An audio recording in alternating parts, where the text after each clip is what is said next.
Notice of a public meeting of the City Commission of the City of Brownsville pursuant to Chapter 551, Title 5 of the Texas Government Code, the Texas Open Meetings Act. Notice is hereby given by the City Commission of the City of Brownsville, Texas, in accordance with Article 5, Section 12 of the Charter of said city. Will convene a workshop, an executive session, and a regular meeting on Tuesday, November 16, 2010, at 4:40 p.m., 5:40 p.m., and 6 p.m. in the Commission Chambers on the second floor of Brownsville City Hall Federal Building, located at 1001 East Elizabeth Street, Brownsville, Cameron County, Texas, 78520. Workshop A, report from the Brownsville Public Utilities Board regarding adjusted rates and their impact on capital improvement projects and operations. Thank you very much, Mr. Brucia. Yeah, Commissioners, we're here tonight to go over our water and wastewater and electric capital improvement plan, what we have ongoing right now and also for 2011, and also including an ERA update on the ERA project, sources of funding, and any future needs for the next 5 years. I don't think we'll have time for that, so we may need to pick that up at a future meeting in the next 2 weeks. We'll start that off. I'll ask Leandro Garcia to start us off. And you do have handouts and a great deal of detail, great amount of detail on these items. We're not going to go over those, but a lot of it's for your information. So, good afternoon. And I want to thank you all for the opportunity to brief you on PUB's capital plan. As John mentioned, we do have a book that we prepared for you that has a lot of information, yes. What we'll be going over today is tab 1, tab 2, and more importantly, tab 3, which, as John mentioned, are the projects that are underway. Here on tab 1, just to give a brief overview, the board back in September approved a 2011 $104 million CIP plan, which it includes projects for all three utilities: electric to the tune of $33,599,000, water $4.8 million, wastewater $63,480,000, and out of that 63, $38,416,902 on the bottom text box there is ARRA related. And then we have 2.8 that was appropriated for vehicles and other equipment for our operating crews. The funding sources for this $104 million plan on the top right includes projected future debt of $27 million, and this is through our commercial paper program, carryover improvement funds. And when you see throughout the document improvement fund, that's monies that have been appropriated from current revenues, from the rates. We have surplus monies and scheduled CIP funding from current revenues. So when you see improvement fund, that's current revenues. Fiscal year 2011 scheduled CIP funding, that $7,350,000 is an additional current revenue appropriation for this fiscal year 2011, primarily out of electric. We have a little bit out of impact fees, $377,000. We have some old 2002 construction bonds that are still carrying some wastewater projects, $2,659,000. The project fund, the $404,000 is our monies from our 2005 bond issue that we're finalizing spending. Where we initially had $20 million in bonds in 2005. And then the ARRA projects at $38,416,902. Next page. On tab 2, we provide, just for information, a 5-year outlook or plan of our capital improvements project. The way we structure this is the second column there, 210 carryover, where projects or monies appropriated to projects in fiscal year 2010 that are still underway. A total of $58 million is being carried over to fiscal year 2011, and a lot of that is ARRA monies. New appropriations in 2011 totaled $46,474,000, and we provide a breakdown there by utility, and then in the bottom table by funding source. The combine of the carryover and the approved totals $104,776,900. That's the detail that staff is prepared today to just give you an overview on the $104 million. We do want to advise that we do have a 5-year outlook that totals $307 million. But as John mentioned, the time doesn't permit to speak about in detail about those future projects. So we'll be having staff go over the 104 million this afternoon. So make sure I understand. The 2010 carryover are things that have already been approved and you may have already started them. And, yes. And the 2011 are approved to be done or begun in 2011. Correct, with funding coming out of either 2011 current revenues or debt or other sources. But Leandro, the 2010 carryover, that isn't the total amount for 2010 for allocation by PUB, correct? No, we had like 103 million, of which quite a bit was spent, 60 something million, I can't remember, but the balance was carried over because they're multi-year projects. And a lot of that, part of that is the ERA. At least 20,347,000, as you can see in the bottom table, the third row from the bottom. But we'll be going over the 104 million and their funding sources by utility, electric and water and then wastewater. Leandro, before you go forward, on tab 1, and I'm sorry I didn't bring this up earlier, but on vehicles, is there anything underway to look at fuel efficient vehicles being used by PUB, 1? And 2, to consider any type of equipment or supplies, materials that are recyclable, and maybe there's a cost difference in that as a whole that PUB might kind of move more towards. On the vehicle and equipment, most of this is large bucket trucks, large equipment, and I know our fleet manager has looked into some alternate or dual energy, electric but for our use here, I don't think we're convinced at this point. I can have James McCann from electrical talk about that, but the size of the equipment, the weight, and the type of travel that's done in those equipment. But you are at least looking at it, you know, what they've the looked fuel at it efficient versus versus getting to the job efficiently and completing the job. But that's something we can continue looking at. Okay. Now, we have considered vehicles for like instead of sedans, buying electrical. We just haven't moved with that forward yet. Thank you. On tab 3, we'll begin with electric projects. And Mr. James McCann, our Director of our Electrical Operations, will be doing that. I want to introduce the other staff. Jaime Estrada will be doing the water and wastewater. Eddie Hernandez has some projects that pertain to AMI program and energy efficiencies. And then we'll get other staff. Rolando Lozano, also from our power plant, is here. But we'll begin with the capital projects for electric.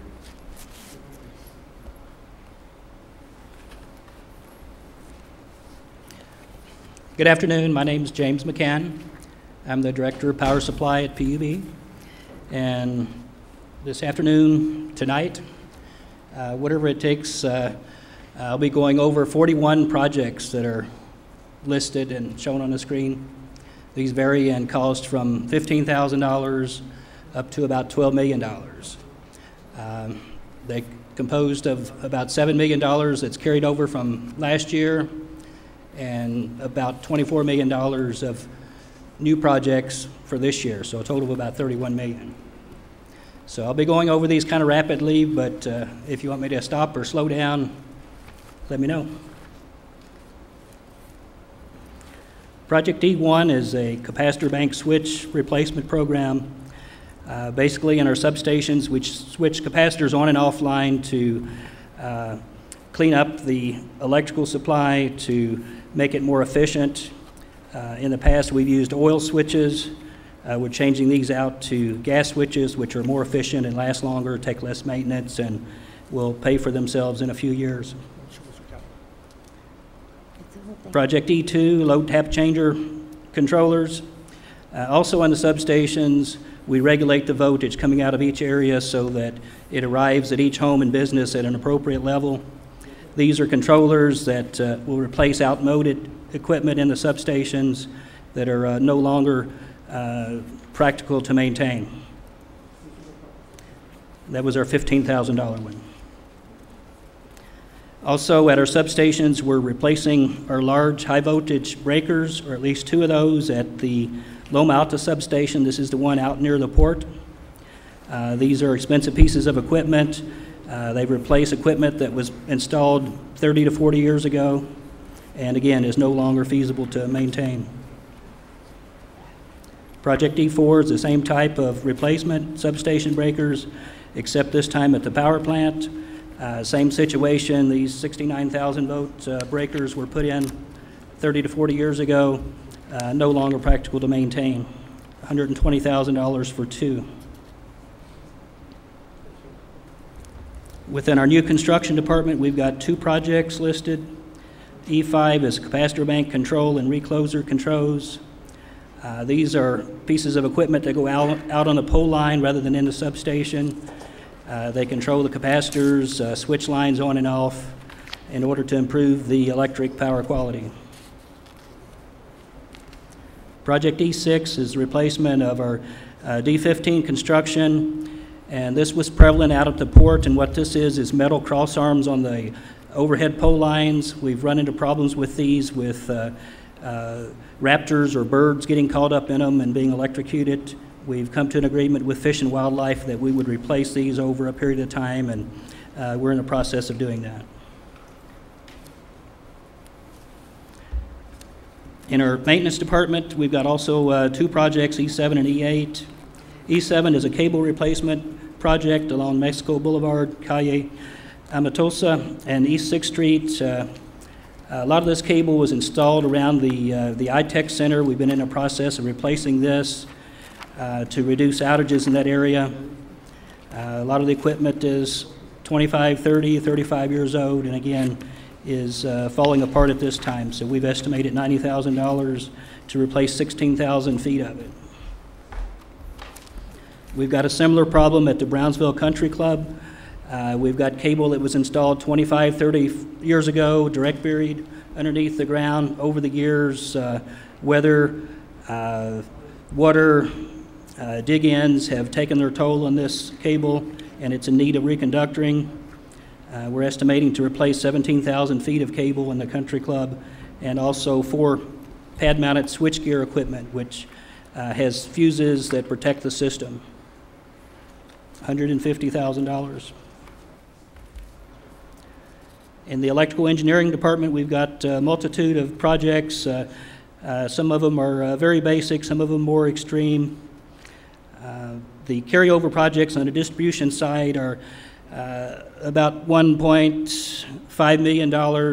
That's probably several hundred projects that are $10,000, $15,000. These are ones that just weren't finished before the end of the fiscal year. We'll be finishing up over the next few months, several months, and on into 2011.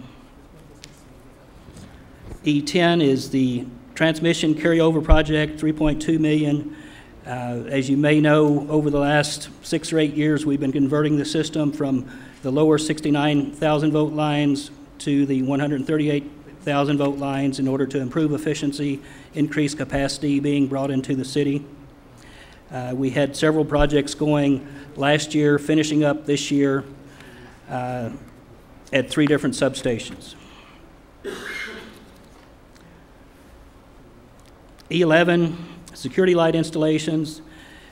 Customers request from time to time security lighting in their backyards, side yards, etc., where the street lights don't reach in order to maintain their own security. They pay for the installation over a period of 4 years. We've estimated $80,000 worth of installations in the coming year. New connections, whenever a new house or building is constructed, it costs anywhere from $1,000 up to $8,000 or $10,000 to connect it. The $490,000 is the estimated cost of this in the coming year. New subdivisions, at one time we were getting 1 or 2 subdivisions every month. That's fallen off quite a bit in recent times. However, we do have several still going. We're estimating it's going to cost $225,000 in the coming year to provide electric cable and materials for those projects. On the next page, E14, trouble calls, service increases. Every night we get several trouble calls, people whose lights are out. A lot of times this evolves into replacing the cable, transformer, other pieces of equipment. This $215,000 is put into the budget to cover that cost. E15, street light installations. The city manager or city traffic department approves new street light installations. We've estimated $45,000 in the coming year for new development areas and for additional lighting in existing areas. You'd asked earlier about energy efficiency. Just a quick note, we have installed about 60 high efficiency lights along the hike and bike trail. They're about 250% the efficiency of the older style high pressure sodium lights. We'll be monitoring their maintenance records, which is one of the things that we're scared of as we go into new technology. So as we move ahead, we'll be getting into more energy efficient equipment. James, when you mentioned the street light installations, the $45,000 is what's been appropriated for this coming year? It's what's been budgeted. We're also, as you can see there, we're carrying over $24,000, which I think are maybe some lights along Paredes and some other areas, but that's what we've estimated. Let me ask you something. About a couple of weeks ago, I was along the La Posada area, and it was in the evening, and there was not one street light. I could be wrong. Maybe they're all out, but I doubt it because I didn't see a street light pole anywhere for a good distance. And I thought, is this because it's not in the city? But La Posada is in the city, correct? It weaves in and out there. I'm not 100% sure. That's something we can certainly look at. Okay. But I noticed from one end to one end there were lights, but in between the entire, at least it was like about a mile to not one street light, and it was all dark and obviously heavily trafficked street. I'm not sure, John. I'd have to double check. La Posada? Yeah, and I thought I'd bring that up just because. Sure. We carried over 24, and then we set aside 45, but there was not one street light on La Posada. One thing that's happened in the past also is that as new developments are made, it's up to the developer to actually pay for the new installations or a major portion of them. And in some parts of the city, whatever happened at whatever era, whatever period in time, that wasn't done. And again, as we get requests, we take those to the city, to the traffic department, and they approve those or not. Okay. But we'll check that one.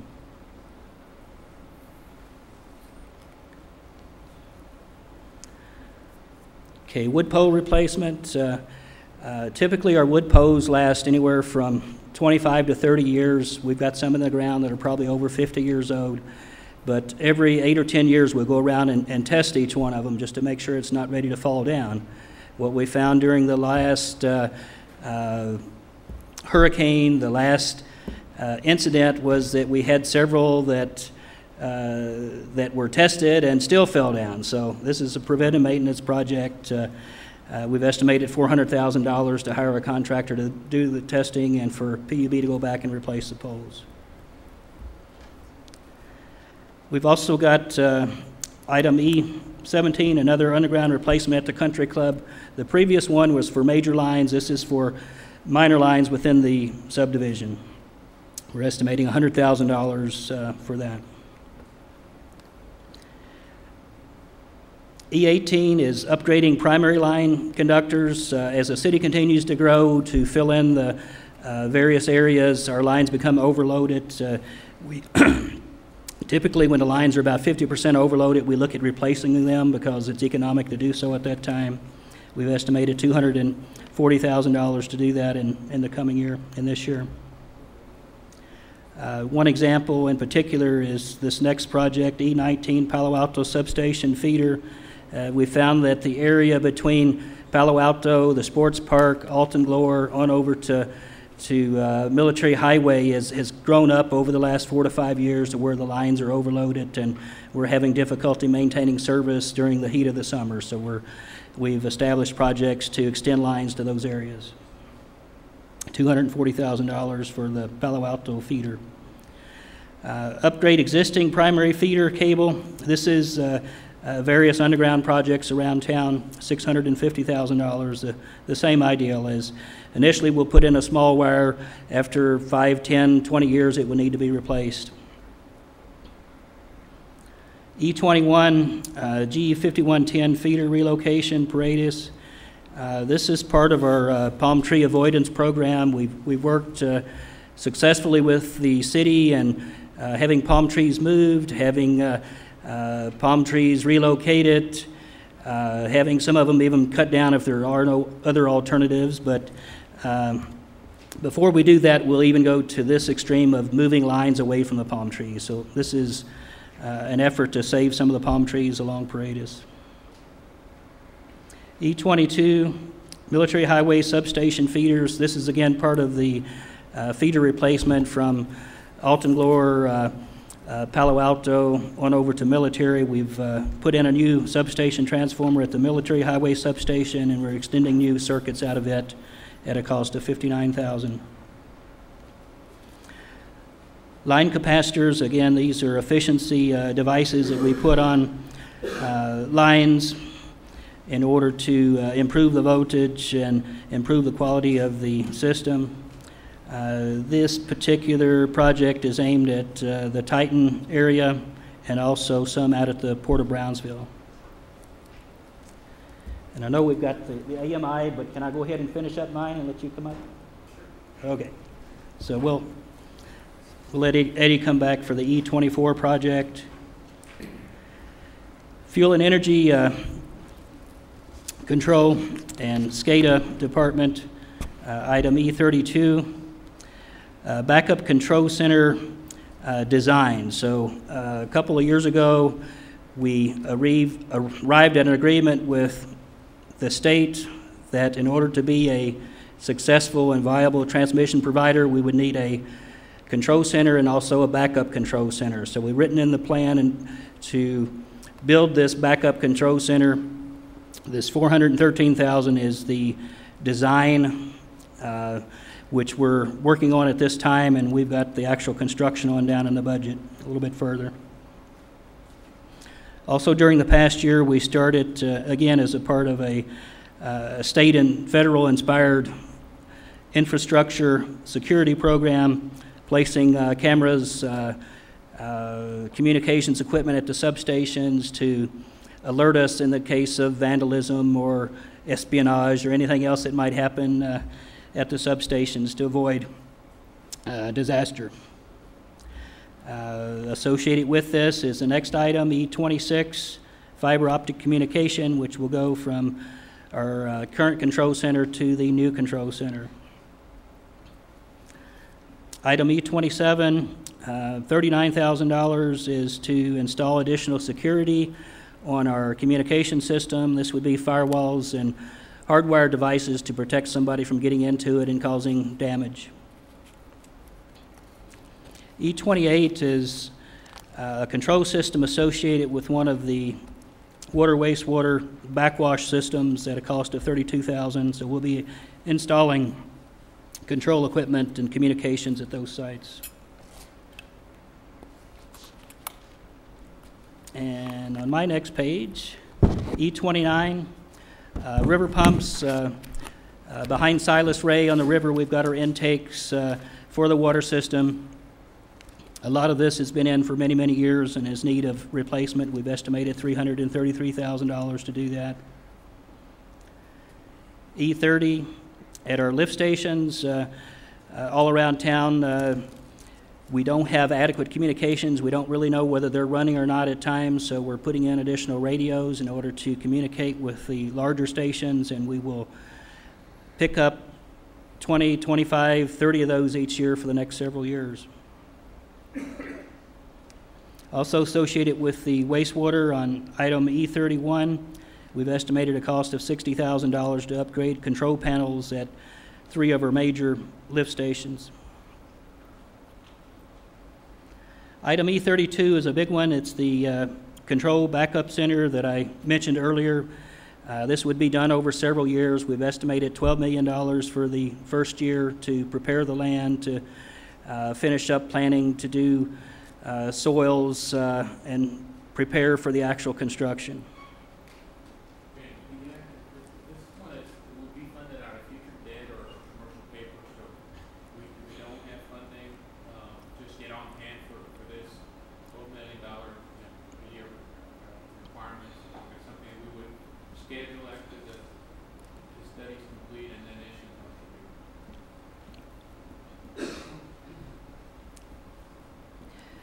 And the last department here is power production.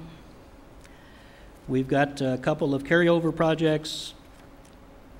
E33 carryover project is a small emergency generator set in order to help start the other units in the case of a blackout in the area. We'd estimate at $299,000 that's being carried over. E34 is a digital control system for the Silas Ray power plant. Right now we've got different operating stations for each of the various units, 5, 6, 9, and 10. So we've got to move people around from desk to desk in order to keep things running. This digital control system would incorporate all that into one package so that an operator sitting at one desk could control everything, resulting in many different efficiencies. Item E35 is our estimated Oklahoma Union capital improvements. We own 18% of the Oklahoma Union power plant, and our estimated capital improvements would be $360,000. Likewise, E36, Hidalgo capital improvements, we own 21% of that power plant. We're estimating $18,000 this year, but we're carrying over $481,000 from the previous year. E38, voltage regulator upgrade. As everything does, equipment does wear out. This is a needed replacement for a voltage regulator at one of the generators, estimated at $47,000. E39, document storage area. Historically, we've stored some records off-site, paying monthly amounts for that storage. A few years ago, we purchased some storage bins, placed them at the power plant, but they're not real secure the way they are, so we anticipate moving those to a new section of the building that we can harden up in order to protect those critical documents. James, let me ask you something. You all can't get a machine in place to scan those into a hard drive or an external hard drive and save those electronically versus, saving the paper and putting it in a box and putting it in the storage? We do have a records management program, and they have done that to the records that suits, but some of the records, some of the maps and things just aren't suitable for doing that. And those are ongoing? For example, all those maps, you're going to have to continue to use maps and things of that nature? Yes. Okay. But the bulk of it is maps, or the bulk of it is just the paperwork? A lot of it is just paperwork. And so, because I know the university did this years ago in the registrar's office and other departments where they started to scan every single piece of document, and therefore it took up less storage. And so I know many institutions are using that type of machine to e-file and kind of store that data on a hard drive. Just something to maybe to consider. But yeah. PUB does do that on a smaller scale. Okay. In customer service area, when customers come in, we take their ID and they do their applications. We print one set, they sign it, we scan it, and then it's kept on the hard drive, and we return the one set to the customer. It just hasn't that just hasn't been rolled out to the rest of the company with our older documents. Okay. So it's something that we will continue to investigate, and what we can scan, we will, but right. Like I said, I don't think some of them are scannable. Right. E42, condenser replacement, $350,000. What we found on Unit 6 is that a lot of the tubing had started to leak. We made some makeshift repairs, but we know that's going to come back and halt us, so we've estimated a capital project of the $350,000 to do a complete replacement of those. E43, cooling tower, we've estimated $90,000 in the previous year and $55,000 additional to replace portions of the cooling tower for units 5 and 6.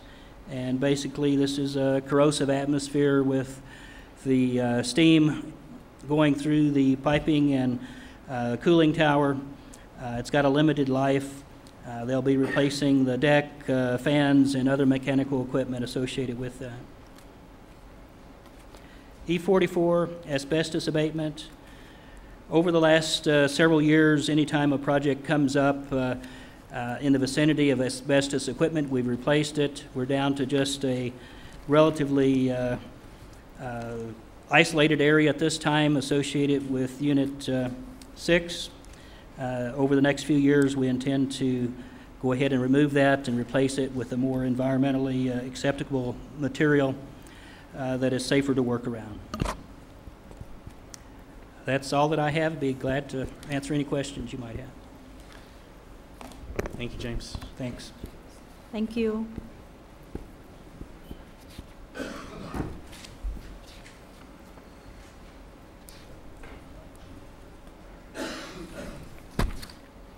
Good afternoon, Commissioners.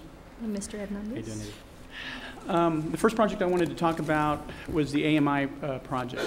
And AMI stands for Advanced Metering Infrastructure. At the beginning of 2010, PUB undertook the task of investigating an advanced metering infrastructure project. The heart and soul of an AMI project is a two-way communications infrastructure that would allow PUB to monitor and communicate with its equipment in the field. This would enable PUB to better maintain our electric and water systems and to conserve resources via curtailed electric and water losses. These conservation and operational savings help pay for the project, and the reduced expenses are passed on to the system and ultimately to the customer. The most publicized aspect of AMI projects are the new smart meters that replace the current electric and water meters at a customer's home. So typically, if you've heard of other projects like in the Dallas area or in California, that's what most people focus on. But really, the meat and potatoes of the system is the communications network that is along the electrical lines, the water lines, that actually go to the house. Currently, customers are provided with a reading on their consumption every 30 days, which is after the fact, and really doesn't allow for much analysis or changing of habits, because it's telling you something that you've already done in the past.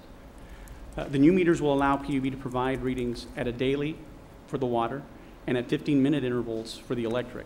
So that information's a lot more, it's more relevant. I mean, it's here, it's now. You can see what you used today, yesterday, the day before on water, and on the electric side, it's like every 15 minutes. So you can actually see your consumption curves. This allows the customer to have better information regarding their consumption patterns and allows them to react quicker and change their behavior. So if you're wondering why you have an energy spike at 3 in the afternoon, it may be that maybe the kids are coming home and turning on the PS3 and the big screen TV and turning the AC down, things like that. That's what it'll allow you to do, rather than just getting a read at the end of the month. It also allows them to spot anomalies like water leaks and repair them immediately. Customers will have access to this information via the internet. So it would be something that would be online, through PUB. You could log into your PUB account, and along with your payment history and the ability to pay your bill and do all kinds of other things online, you would be able to access this information online.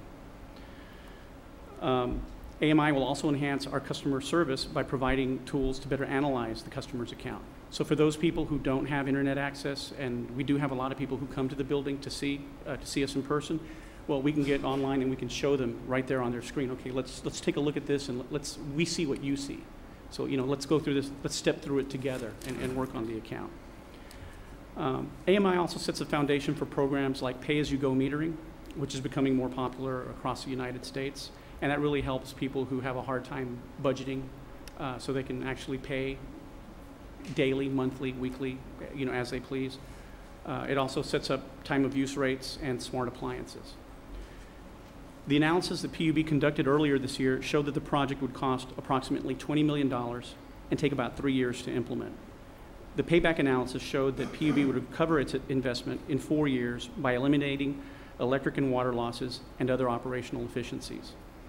The tools put in place with the AMI project would allow PUB to continue to maintain these efficiencies. And that's an important part of it, is once the system is in place, it continues, so it's not a one-time shot. So you continue to gain those you can continue to reap the benefits of those efficiencies year after year. Currently, PUB is in the process of finalizing vendor selection for the AMI pilot project, which will cost approximately $1.5 million and take 1 year to implement. Once the results of the pilot are digested, then the PUB board will make a go, no-go decision on full implementation. The pilot project will be about 700 meters. We do have the funding for the pilot project. As far as the entire project, the 20 million, that is future debt, so those funds aren't available at this point in time. How will those homes be identified for the pilot project? Well, one of the things that we wanted, it's going to be kind of, there's going to be a little randomness in there, but one of the things that we're going to do is try to pick some areas that are a little more difficult. In other words, we don't want the pilot project to gloss things over. We want to actually make it as hard as possible so that we'll know which areas are difficult. So we'll pick some water-only accounts where we don't have electric poles, and to deal with that, and then we'll pick some combined systems. We may pick some larger systems. I know the school district has asked us to choose one of its campuses, and so what we've asked them is, okay, don't give us one of your new campuses because it's probably more efficient. Give us one of the old ones, and let's try and work on that so that then we can help you spot the inefficiencies there. Will the pilot go for how long? How long will you be monitoring? The pilot would take about a year. A year. A year. And you anticipate it to begin when? Hopefully, if we can get things rolling, we're going to go do site visits for the vendors at the beginning of December. We'll be taking it to the board either in December or January, so I'm guessing March, in that time frame. Okay. Once you start it, or you choose the 700, then how long does it take to actually put in the meters and begin? I'm not real sure because after that comes contract negotiation. And one of the things that we're doing is, even though we only have funds for the pilot, once we choose a vendor, we're gonna negotiate the whole thing. Because what we don't want to do is do the pilot and then get caught. Yeah. Well, now that you've got this, Why stop? we have less leverage on the whole project. So we're gonna have to negotiate the entire thing up front to make sure that we get the best deal. So it'll take us a little bit longer. That's why I'm a little hesitant to answer. Great. Thank you. Any other questions? No? Okay, yeah. How are we doing on Let time? me go to these other projects that were on the list. I'll start with CS. We can't do the Executive session, we don't have a executive quorum session yet. without a quorum, right? So, go on. I'll keep talking. We're here. Okay. Go ahead. Yes. CS46 is route optimization software. By route optimization, we're talking about meter reading, and what this software will do will help us optimize the routes of the meter readers so that they can read them more efficiently and quicker. G47 is the Banner upgrade to version 8. Banner is the financial software, the financial system software that PUB uses for its internal purposes, for budgeting and operations, so we'll be upgrading that software. G48 is the wireless project. The wireless project, that's a project that we've been working on for the last 5 years, kind of, piece by piece. And what we're doing is we're putting up a wireless network throughout the city. We've got about 30 access points, and it's for internal communications. It's a radio network. We use about 3 different kinds of radio systems. And the original purpose of the project was so that our crews could go out into the field and access our systems. And rather than having a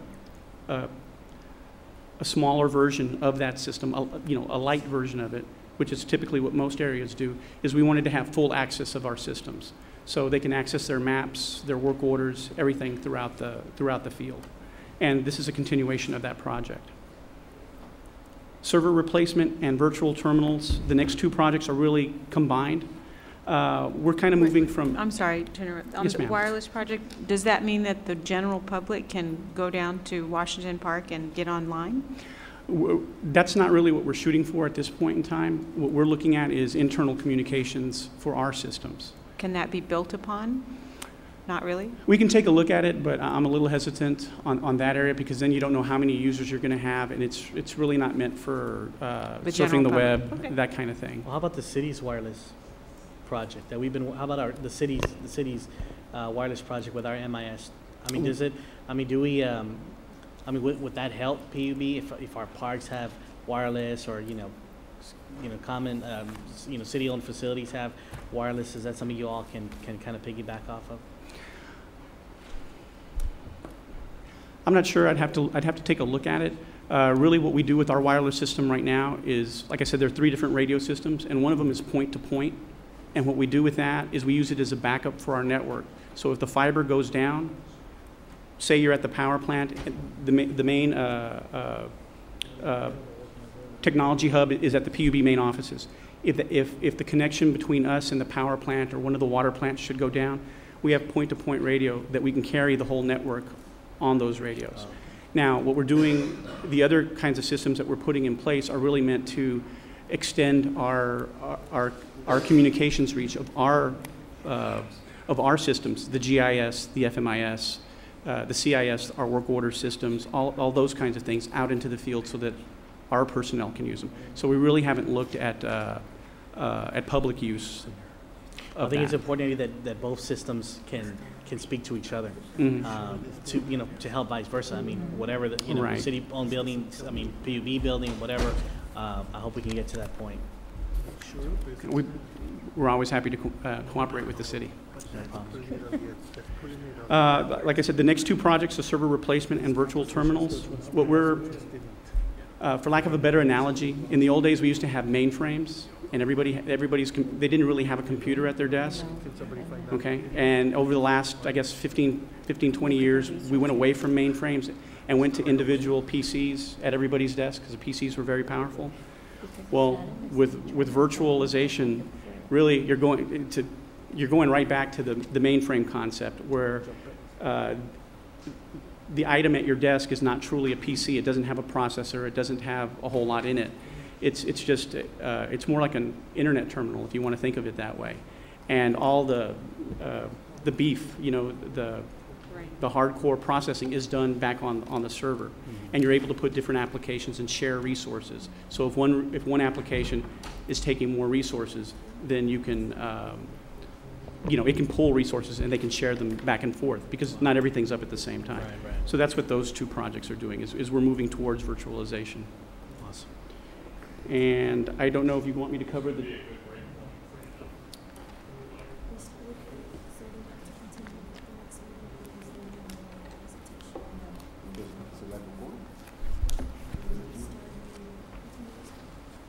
About 5 o'clock. We can come back at the next meeting and finish the rest of what we have. It's probably take another half hour, 45 minutes. It's done. We just need to come back and do it. The staff. You can do it instead of them coming all the way back. I mean, we can come. I hate for y'all to make 2 trips. Y'all got better things to do than Well, traveling. we couldn't finish it all tonight anyways. We'd Okay. stop at existing projects, and this would give us a chance to carry into the future. That's fine then. Okay. So let's pick it up at the next meeting, John. Just don't want to inconvenience you more than you already have to. Thank you. We'd rather have the time to Yes. do it and do it right, so. Thank you. Thanks, Eddie, John. Thank you Appreciate very it. much. Thank you. Okay, 5:40, we have executive session. Can I have a motion? So move. I need to read the. I'm sorry. Executive session, consultation with legal counsel pursuant to section 551.071 of the Texas Government Code regarding contemplated litigation associated with the issuance of Texas Attorney General Opinion Number GA-0797 and its legal ramifications upon the city's impact fee ordinances and program administration. May I move that we go in executive session? Second? We have a motion, a second, all in favor? Aye. All opposed, motion carries. We'll return in a few minutes. Thank you for your patience. Rise and face the flag, please. Thank you for being patient. Pledge allegiance to the flag of the United United States States of of America, America, and and to the republic for which it stands, one nation under God, indivisible, with liberty and justice for all. Honor the Texas flag, pledge allegiance to thee, Texas, one state, under God, one and indivisible. Pastor Brad Berg will lead us in the prayer. Let us pray. Father God, we thank you for the privilege of living in the nation we live in. We thank you for the beautiful city that we've been blessed to live in. We thank you for our form of government. Thank you for the privilege of being able to vote. And Lord, we ask you to remove any corruption from our electoral process. Let the voting process and the counting be accurate and true. Lord, I thank you for this meeting here tonight. I ask you to bless each of the representatives here tonight. Give them divine direction, wisdom, and discernment to do the things that need to be done for the city of Brownsville. In the name of Jesus Christ, amen. Amen. Thank you. Please be seated. Sorry, I had some other things pop up, so I'm going to address the issues that you raised and some questions.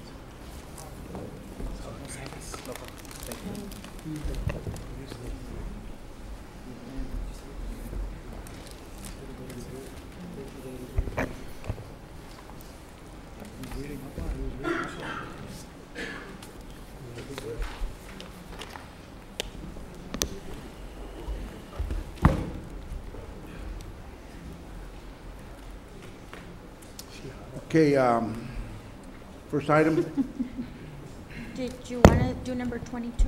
mayor's report. The mayor's report? Okay. A lot of good things are happening throughout our city, and I'm glad to see commissioners involved. Some of us attended the Catwalk for Cancer last night. I think it was a great event. It was a lot of fun. I haven't had that much fun in a long time. It was laugh, enjoy ourselves, and it was for a good cause. It was well attended, and it raises the awareness. And I think everybody's touched some way and somehow, indirectly or directly, with the cancer victim and the struggles they face. So that was a great event. Commissioner Atkinson, Commissioner Zamora participated. In fact, there were models, believe it or not. And they did great. It was a lot of fun. Aside from the meetings that I attend to, like the mayor's meeting and stuff like that, I'm going to report mainly on two things. This coming Saturday, we got the Mayor's Paws Golf Tournament coming up. Brownsville, in conjunction with Brownsville Paws, in conjunction with the city, has made huge strides in raising awareness on the problems that we face here in the pet culture. And not only here, but from here to Laredo, animal abuse.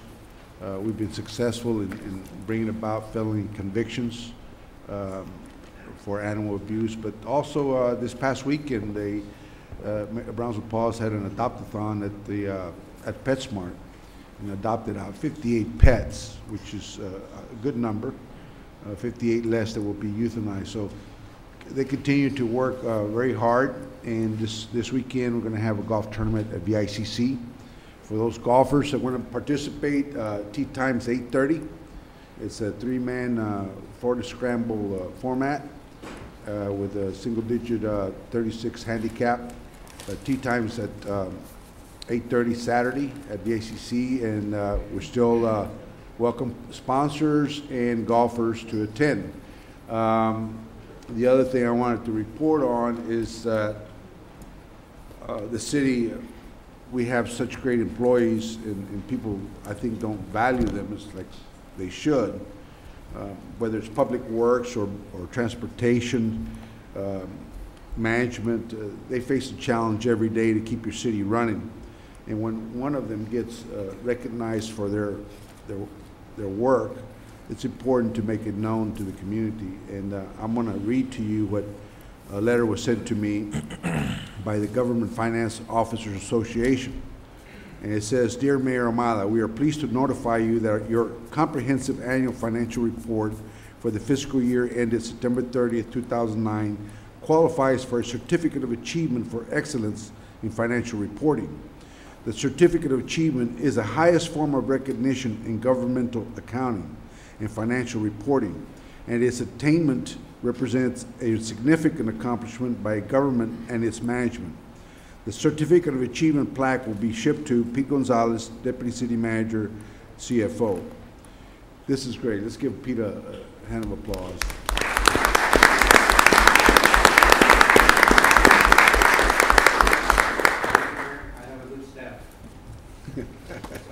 You're a tough guy. Thank you, Pete, for keeping us straight and making, you know, we do miracles with the little we have, and you help us make that happen. I want to thank you. We also had Congressman-elect Blake Farnhold here in Brownsville. I asked him for his time before he went to Washington so he'd get familiar with Brownsville. And he was generous enough to give us 4 hours, close to 4 hours. We had a luncheon for him, gave him a tour of the city, took him to the southmost area, took him to the river where the weir is proposed. He saw the wall. He was completely astonished by the wall. He couldn't believe that he was on the south side of the wall. And he said, this wall makes no sense. And remember, he's Republican. But the fact that we took him there and he saw it firsthand and understood how this affects us and what we think about the wall, he committed to bring a legislative body of his peers to come and see for themselves that the wall is not portrayed the way it is, and it doesn't serve the purpose that people think it, the perception created by some talk radio and TV shows, that somehow it's keeping people from coming here when there's a lot of gaps, and it really doesn't serve the purpose that people think. So anyway, he committed to bring a legislative body down here to take a tour of Brownsville. But he learned about our airport, he learned about even our zoo and our museums, the needs of here for housing, public safety, and the concerns that we have. And hopefully, if it's proven that he is a congressman, but with the recount, that he'll be our voice, and I'm quite confident he will be, and he'll be accessible, as was Congressman Ortiz. And we want to thank the congressman for his service of 27 years. Brownsville's committed to working with whomever and whatever we have to work with, but I thought it was a good opportunity to get the congressman-elect to come before he goes to Washington, and then it makes it impossible with this heavy schedule to take the time to come and hear our needs. And I want to thank Ben and the city manager for helping out with that, and I think it was very productive. That's all I have to report today. And we have a report from Commissioner Atkinson. Yeah, I just got a few updates for people from the sports park. Tuffy Martinez, he sent me this concert that's going to be taking place December 5th. It's sponsored by Telemundo, the Festival Navideño 2010. Sponsored by Ford, Bud Light, Valley Day, and Night Clinic. It's a free concert. Raymond Ayala and Los Bravos del Norte will be playing. Grupo Iman, Signo, Zinzero, it's going to get worse. Control, Sólido, Banda Terriones, Richard Jr., El Tejón de Corrido, Grupo Intruso. I ain't going to say the last one, I can't pronounce it. But they're all going to be at the Brownsville Sports Park on December 5th. It's a free concert. Last concert they had over 20,000 people. So for a concert that was sponsored by one of the radio stations, now Telemundo's getting involved. So you're seeing some big activity out there at the sports park. And as soon as we can get those roads upgraded to where they need to be, it's going to be tight. But we hope that everybody gets there early. And it should be a really good concert, and they encourage the community to go out and support what they're doing. Other than that, that's it. Thank you, Commissioner Atkinson. Commissioner Camarillo. Just want to quickly brief you on the Texas Recycle Day event that was held this past weekend. We had close to 360 people attend the event. We had about 200 people that came to Lincoln Park and/or the recycling center on Elizabeth Street. We're still waiting on the number of pounds that were collected for plastic, cardboard, aluminum, tin, computers, batteries, and things like that. We'll hopefully know that sometime throughout the week, and we'll let you all know. I want to give special thanks to Parks. They were very, very helpful, as always, with our event, as well as Public Works. They were working real late Friday night to make sure we had everything in place for Saturday morning. I really can't express enough sincere thanks to them for the hours that they put in. I also want to thank ESD, very, very helpful. They volunteered and they also provided containers as necessary. I want to thank Marta Martinez and Ruby, they did a great job. GMS, Mr. Bennett, they also were great. They were gracious enough to lend us 4 large containers to hold many recyclables. I really do appreciate their help. As well as each of the schools that participated, all the students, the parents, and representatives from each of the campuses, the sponsors. I appreciate their help.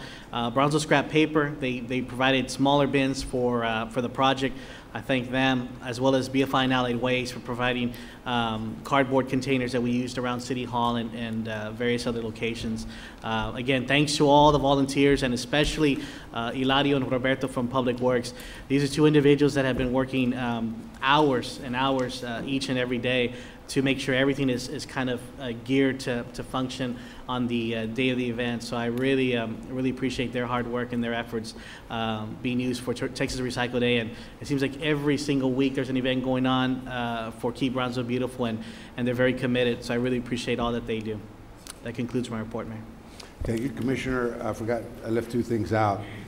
First of all, I want to thank all the sponsors from the Stillman Bicentennial celebration. It was a huge success. I mean, it was awesome. And the sponsors, the ticket buyers, they made it happen, and it was possible. And it motivated me to do another event, which will be held December 14th at the Event Center. This will be for raising funds for 2 nonprofit organizations. One is for Hermanos Unidos, who will distribute, along with us here, will distribute toys to children and disadvantaged children, to provide them a good Christmas. And the other half will go for Brownsville Paws. We're going to have a concert pianist play Chopin and classical music, and we'll have a tenor singer. And I think it's going to be great fun. Tickets will be $25 each. You can buy them at the 4 Chinese restaurants that we have here, Chopsticks, Lotus Cafe, Lotus Court, the one in Altenglore, Price Road, Boca Chica, and over there by Highway 48. They'll be selling tickets along with Hermanos Unidos and the Brownsville Paws volunteers. And the proceeds go to the benefit of helping out build a better city. So I think it'll be a treat. Please get your tickets. I know the Stillman event, people got more than their money's worth. People that attended, Commissioner Gowan attended. It was a great evening, and it was just a lot of fun. And I want to thank all the sponsors that make these projects possible. Thank you. Proclamations. Mayor, I'm sorry. I did leave out one group that did help, and I totally forgot to mention them. Healthy Communities. They were at the Elizabeth Street Recycling Center, and they did a lot of cleaning around there, and they helped out the center. So I really want to thank Healthy Communities and each of their volunteers, as well as the kids that rode their bikes and brought over recyclables. I want to thank all of them for their efforts. Okay. Proclamations. Father Jerry Frank is not in Brownsville at this time. But I'm going to have the proclamation read for the record, and then we'll present it to him personally. I'll take it to him. He's going to leave us, and whether you agree with him or not, I think his heart was to serve the community, serve his parishioners, and try to make build a better quality of life for everybody here in Brownsville. So I know we wish him well. I think he's going to San Juan. He's being transferred over there. If you will read the proclamation for the record, I'd appreciate it. A proclamation of the City Commission of Brownsville, Texas, recognizing Father Jerry Frank. Whereas Father Jerry Frank, a native of Minnesota, came to the Rio Grande Valley in 1970, lured by a growing farm worker movement in South Texas, and has built a reputation for his involvement in political and social justice issues. And whereas Reverend Jerry Frank has held various posts for the Diocese of Brownsville, including campus minister for what was Pan American University, pastor of St. Paul's in Mission, for 10 years was pastor at Holy Spirit in McAllen, and for the past 6 1.5 years he has been pastor at St. Joseph's in Brownsville. And whereas Reverend Jerry Frank has long been an ally of Valley Interfaith and his efforts in social justice causes. And whereas during his tenure at Holy Spirit, Reverend Jerry Frank made a national headlines when his parish became the first in the United States to be unionized. And whereas now, as of the first week of Advent, Reverend Jerry Frank will take over as pastor of St. John the Baptist Church in San Juan, and we wish him well in his new calling. Now, therefore, we, the members of the City Commission of the City of Brownsville, Texas, by virtue of the authority vested by the Charter of said city, and on behalf of all of our citizens, do hereby recognize Reverend Jerry Frank and bid him farewell and Godspeed. Done on this 16th day of November, 2010, by the Mayor and the City Commissioners. Thank you. Thank you. On behalf of the City of Brownsville and myself personally, we thank Father Jerry Frank for all he has done for the people of Brownsville and his mission to serve his Lord and the citizens of Brownsville. Thank you, Father Jerry, and we'll get this proclamation to you. Let's go to the presentations. Brownsville Convention Visitors Bureau report.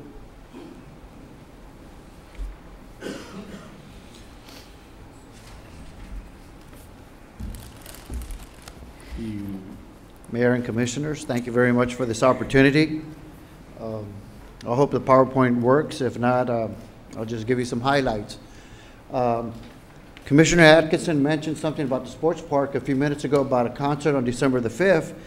But I'd like to add to that, on December, that weekend, the Tuffy Martinez and his staff, or some of his staff members, are also going to attend a state flag football tournament in College Station. Whereas we're going to be presenting T-shirts, baseball hats, and what have you to solicit those players to come to Brownsville. And hopefully we'll have at least 60 football teams here for the State Flag Championship in 2011. So just want to add to your sports park presentation. I'm here. My name is Mariano Ayala, President and CEO of the Brownsville Convention Visitors Bureau. I'm here on behalf of the Board of Directors, and I want to give you a quarterly report for last fiscal year. And I also left a bag on each one's desk. And in the back of the desk, the bag, there's also a copy of this year's budget. So I just want to touch on the last fiscal year quarter. And if necessary, we'll talk about this year's budget. We're in our second year, or we just concluded the first of 3-year contract with the City of Brownsville for $525,000. I have a board of directors of 11 people. 3 of them are hoteliers, as per the City Commission wishes. We also added a couple of board liaisons that were also former hoteliers or are current hoteliers. So we have an 11 board member plus 2 hoteliers, 3 and City Commissioner Charlie Atkinson is also a liaison. One of the things that I was asked to implement last year, which I'm happy to say that we did, is a tracking system. I was very weak in that area. We went ahead and bought into InfoTrack. With that, we are now able to put out requests for proposals and follow up on it to find out who submitted one, who didn't. One of the biggest issues we have with requests for proposals is that some of the hoteliers want to contact the meeting planners directly, but the meeting planners go through CVBs because they don't want to be contacted by 20, 30 hoteliers. Commissioner Samora is well aware of that one. And so that's why they come to the Convention Visitors Bureau, and I'm happy to say that we haven't perfected it, but we're close to it. Things we put out in the RFP is when we get a call, we go ahead and put down the date we receive the call. We get all the information, date, how many hotel rooms they're looking for, any special requirements, meeting facilities, if they want free breakfast or free rooms for board members. All that data is entered the RFP. Then we issue it out to all the hoteliers with a cutoff date. And the cutoff date, we don't put this cutoff date. The meeting planners determine that. And once the cutoff date gets here, we forward that, whoever submitted an RFP is forwarded to the whole meeting planner. And the meeting planner decides who won the bid. The CVB doesn't. We have nothing to do with that.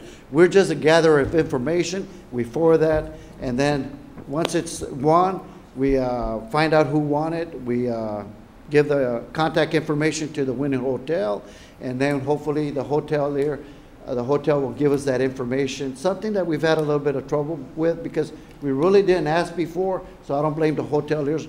completely. It's part of our fault, but now we're asking them for information. How many rooms did you book?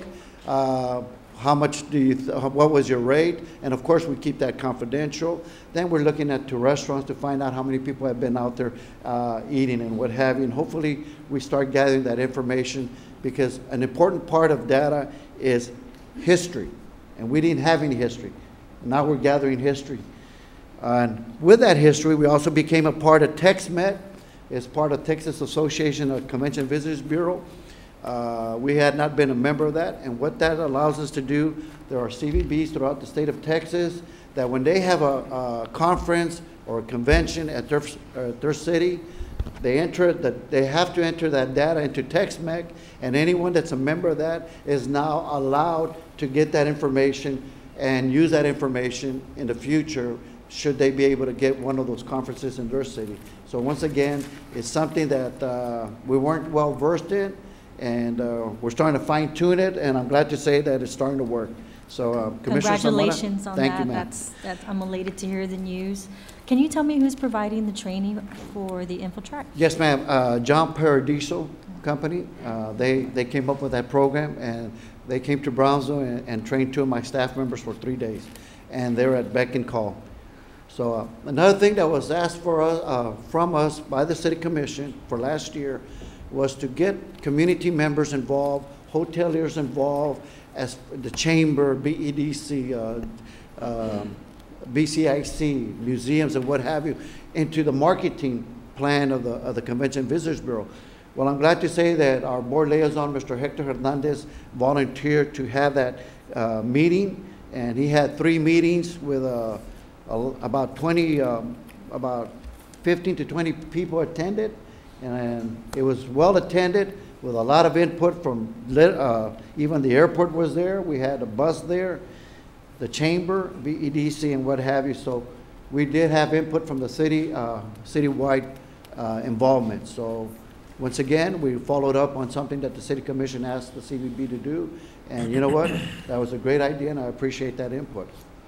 Our mission is to market Brownsville, the historically significant semi-tropical climate, bicultural, beautiful floral wildlife areas, historical museums, the zoo, other attractions as a tourist destination to benefit our hotels, motels, restaurants, attractions, local events, and the economy in general. The information I'm going to explain is from the Governor's Office of Economic Development and Tourism. Visitors statewide, 54.5% come from within Texas, 36% come from throughout the United States, and 9.5% come from international, Mexico, Canada, and what have you. Visitors to Brownsville, walk-ins, the only data that we actually have control over is the walk-ins that come into the Visitors Bureau. 40% come from the United States, 54% come from within Texas, and 6% come from international areas. What is the economic impact of these visitors to Brownsville? We had 10,972 walk-ins, and which came out to about 4.9 million that was calculated that these 10,900 people invested in the city in Brownsville, and that's on a budget of $575,000 that the city appropriated to the Convention and Visitors Bureau. Area events or economic impact. We had the Texas Police Athletic Federation here, Little Miss Kickball State Tournament, Airborne Production, Historic Brownsville Open, and Border Binational Health Council. This is the events that we directly were kind of the lead or had the first call. I could mention other ones, but I feel that this was really where we played a major, major role. And the economic impact here was $1.7 million. And speaking of Border Binational Health Council, I like to bring out the fact that people, especially the city employees, are starting to come to the Convention and Visitors Bureau first as the lead. For instance, Mr. Art Rodriguez from the Health Department was the lead here. Norma Zamora from Bus came to us with also a lead, and we looked into it. I don't think we're going to get that. I think someone in the Upper Valley might get it. But at least we worked together with Bus. Evaristo Gomez, he also had an event that we looked into.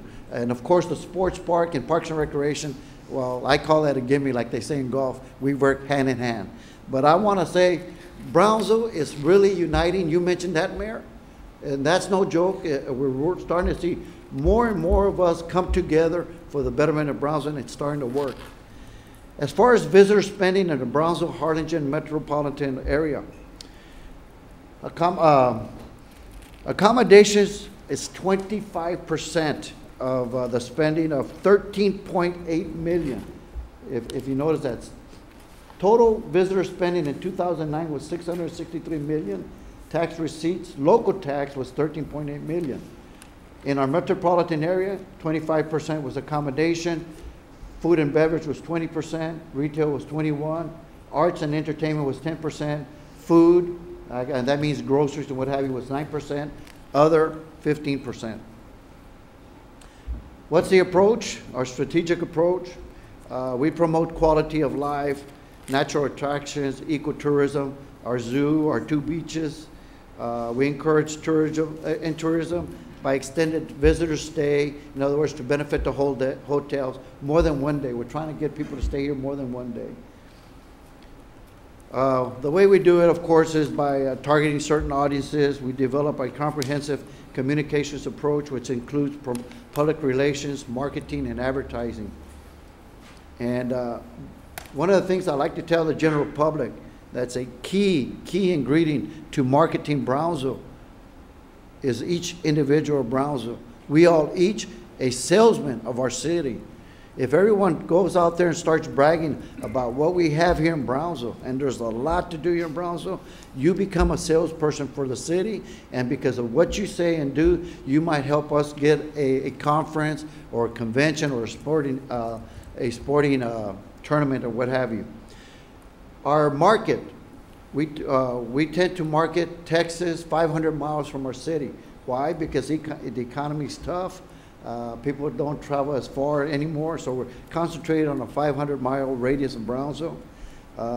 Mexico, our primary targets were Monterrey, Victoria, Tampico, San Luis Potosí, and we would also go to Mexico City. That's getting real tough nowadays. And then secondary for us in the United States would be the Midwest, right in the middle. Those people tend to travel down to Brownsville. Target markets, we market meeting planners statewide and the United States. Of course, sporting facility guides. In your package, you're going to see some ads we put out there in sporting magazines and what have you, travel magazines and state associations. Smurf is a target I really didn't hit this past year due to budget restraints, but this year we're going to concentrate a lot on Smurf. So because we've already kind of made a mark in the sporting section, now I can concentrate on another area that we're a little bit weak in. I'm going to go ahead and skip. If you go to the next one, just to give you an idea of how we're marketing, we have Don Breed in advertising that has done this for us. We encourage tourism. The island is our friend. We need to use the island. They're our friend because the sand does attract a lot of people just because it's sand. You know, of course, there's good people on the island. But for instance, we say spend your morning on the island. Brownsville is only a few minutes away. Spend your afternoon at the zoo. But the key is spend the night in Brownsville. The next ad, once again, we emphasize spend your night in Brownsville. You notice we look at the historical aspect in the zoo. Always trying to promote the zoo and, of course, ecotourism with the birding. If you go to the next one, we emphasize meeting. Spend your mornings in meetings. Spend your afternoons on the island, only minutes away, exploring our many historical sites and museums and our world-famous zoo. Spend your nights in Brownsville. Always spend your nights in Brownsville. And then we try to emphasize everybody we have in Brownsville. When the sports park opened, we wanted to make sure that we included as many sporting events as possible. And if you notice, the one in black, the bishop, the king, and the queen. we're a national powerhouse in chess, and we want to make sure that that stood out as well. One of the things we're going to try to emphasize for the TAAF Winter Games, something that's held at Fort Worth or somewhere in Fort Worth since they started TAAF. I spoke with a lady that's in charge of the Winter Games, and I told her we have a nice natatorium. She couldn't believe it, and when I showed her the ad with the swimmer, they're going to consider Brownsville now for the Winter Games. And if we can land that one, we're going to help the hoteliers during some tough months. Of course, ecotourism, Brownsville nature attractions. Our next one would be our world famous zoo. Charo Day, very famous. One of the things we did in our marketing committee, we put out an evaluation to all the people that were in attendance, and they rated what they felt was the #1 attraction for Brownsville, #2, et cetera, et cetera. Of course, the zoo's always #1. Charo Days was way up there, #2, and what have you. So now we know what the key stakeholders of Brownsville want us to emphasize. And so we're going to start emphasizing the zoo a lot, Charo Days a lot more, because at one time it was so well attended that we want to get back to those days.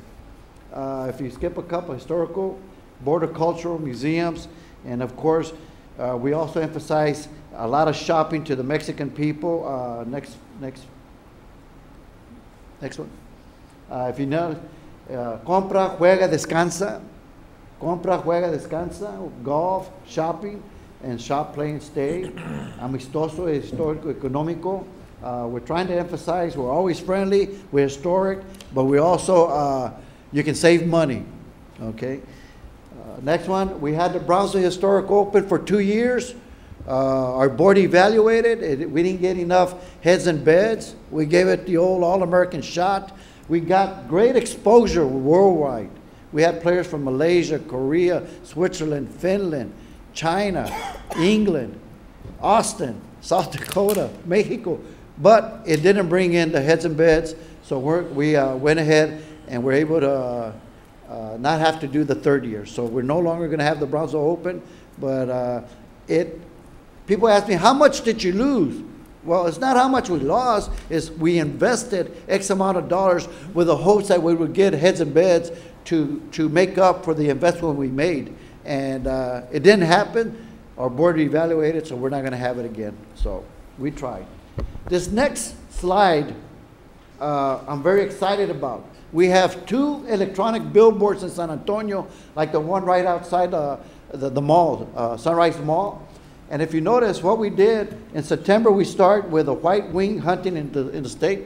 The best white wing hunting in the state is here in Brownsville. Then we would go to the the Zufari was next. Then we went to the Latin Jazz. And right now, we've got the Holiday Village that's hopefully is going to be a winner for us. That's what we're having, promoting. And then we're going to promote the Air Fiesta will be the 5th one. And we're going to keep doing that and doing that. And the other thing we're going to put up there is our tournaments. State tournament held in Brownsville, Texas. Flag football, whatever. So that way players, people that are in Brownsville, the athletes, start seeing that we're going to be the capital, sports capital of South Texas will be here in Brownsville. So that's the other one we're going to implement. So I'm excited about this because if you see how bright and beautiful that electronic billboard is, now Brownsville is making its mark and hopefully will extend to Houston and what have you.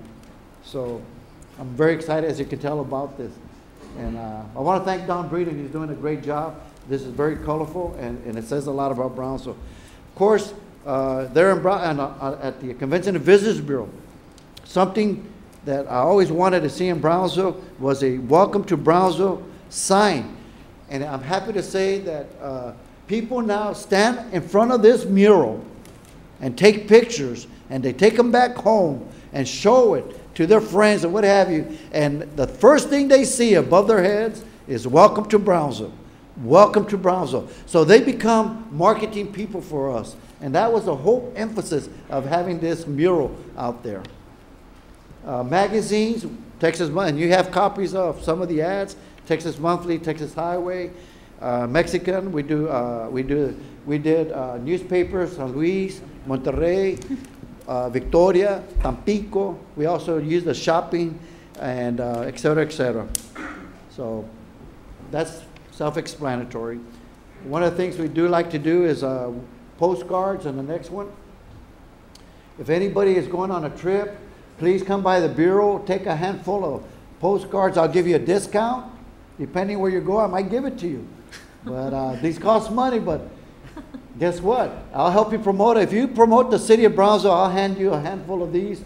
And if you make sure you give it out to people and promote Brownsville, these are very easy to carry and what have you, and they're very effective. If you notice, we have a great web page now. It's interactive. If you notice the top right-hand corner, we're already promoting Holiday Village. We also promote, for instance, Spring Break and what have you. We also have banners in Tour Texas and Texas Monthly. Let me ask you something, Dean, real quick.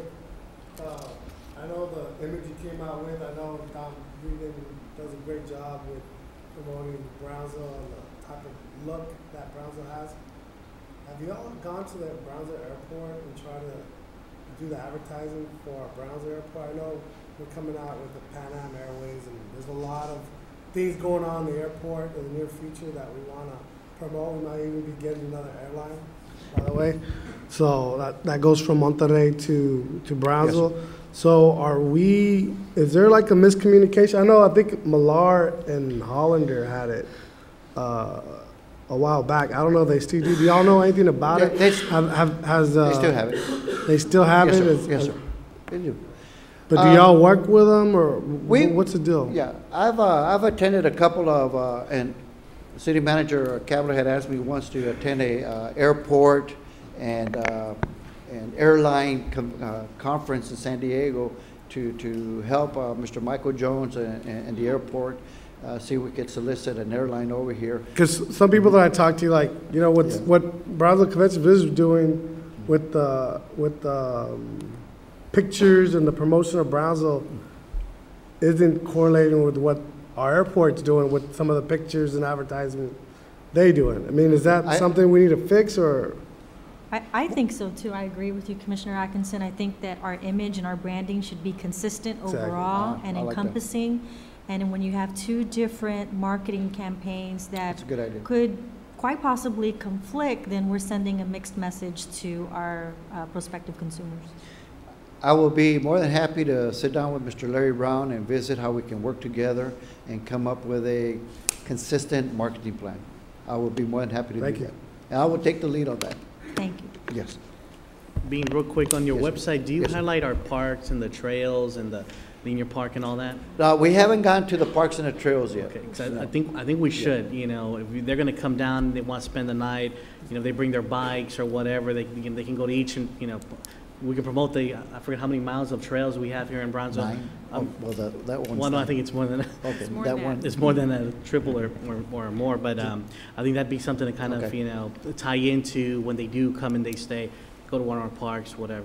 What about like seasonal things like the farmers market season or the Biggest Loser campaign, or do you have the ability to promote any of those seasonal things? Yes. Those were listed in our event calendar, and we did have a write-out on them, but we didn't emphasize it like we do a banner and what have you, but we can do that. The webpage is for us. The ideas you give us, we can implement immediately. So you can email me, just remind me of what you told me today, and you will see it on the webpage. It's that simple. Because we're here to serve the citizens of Brownsville. If someone else from the public has an idea, please come forward. This is your bureau, and if it's going to help us bring people down, we're going to implement. So, yes. And thank you for that input. I appreciate that. Yes, sir. Congressman-elect Blake mentioned that he wants to incorporate somehow the BCVB website into his website. When people go searching for him, it shows his district, what it's all about. Yes, sir. So you might want to get with the staff. Yes. We can put a banner on his webpage where they can click on. We can, yes, sir. We will look into that also. This is part of District 27, and he can promote it for us also. Thank you. Don Breeden will make a note of that, as well as I will. Well, I just to go ahead and conclude, because I could go on and on. I get excited, and I'm emotional about Brownsville. I'm excited about Brownsville. And in case someone asks you, what do you say about Mexico? Because I'm always asking about that. What's the problem with y'all down there? No, Brownsville does not have a problem. It's on the other side of the river. Brownsville's safe. We're doing okay. Come on down, spend a couple of days with us, and find out for yourself. We're safe. We're okay. It's on the other side of the river. And I'm not exaggerating, because that's where it's at. So that's my presentation. I'll entertain any questions. It was tough. The economy's tough, but we have a go-get-em attitude. Like I said, a lot of people in the city are coming together with us. I think we're going to do a lot better this coming year. We already know what our budget is. There's no historic Brownsville open that we're going to be able to use those funds to market more. Last year, I had a lot less to market, marketing and sales and then advertising, and I'm happy to say that last year was like 25%, and it's up to 47% this year. So we've kind of moved some funds around. My staff, when I started 3 years ago, we had 11 staff members. We're down to 3 plus a part-time cleaning lady. And you know what? That's okay. That's okay. It just makes us work harder, sharper, and make sure that we don't waste time. I'll entertain any questions. I made a copy of my budget. It's back there. If you would acknowledge my presentation of this year's budget, I'd be happy and I can go home and relax. Thank you, B. Thanks, B. You're doing a great job. Thank you. Thank you to the board members, too. Thank you. Appreciate all that Thank they're you. doing. Motion to acknowledge? I don't know if it's a motion. Moving right along, the Cameron County Homeless Partnership Report. Is this going to be a long report, B? I mean, You're asking about 9 notes. it won't be okay. No, the reason I was asking because I got an item, I can move it up, or we'll go through the presentations, then I'll move the item up. Sure. Okay, Mr. Mayor, members of the City Commission. My name is Abel Morales, and I'm chairperson of the Cameron County Homeless Partnership. And I want to thank you all for the opportunity to appear before you and bring you some insight in reference to the homelessness within our community. I know within your packets you received the information on the point-in-time survey, and I hope you've had an opportunity to review it. And we don't have a power presentation. We have members from a representative of social service agencies who will be up, and they'll be brief and hopefully provide a summary of yet some significant information on how they're addressing the problems today. The data that you had before you was from a survey that was done in January. It's a point in time that's done across the nation. We're going to do that again this January.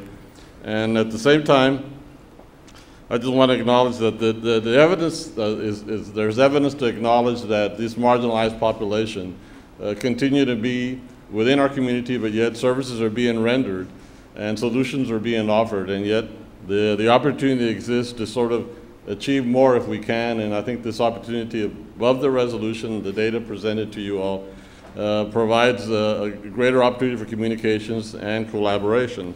So this evening, to make it as brief as possible, we're going to have representatives from the Ozanam Center, from the Friendship of Women, from the Good Neighbor Settlement House, and from BISD talk very briefly about their particular program and their needs as they see it now, which may contrast from the information that was presented earlier. So I'd like to have the ladies will come up, and the first will be the representative from the Ozanam Center, and she'll give her name, and we have it down to about 2 minutes each or less, and consequently it will be brief but hopefully significant. Thank you. Thank you. Lucy? And thank you for what you do.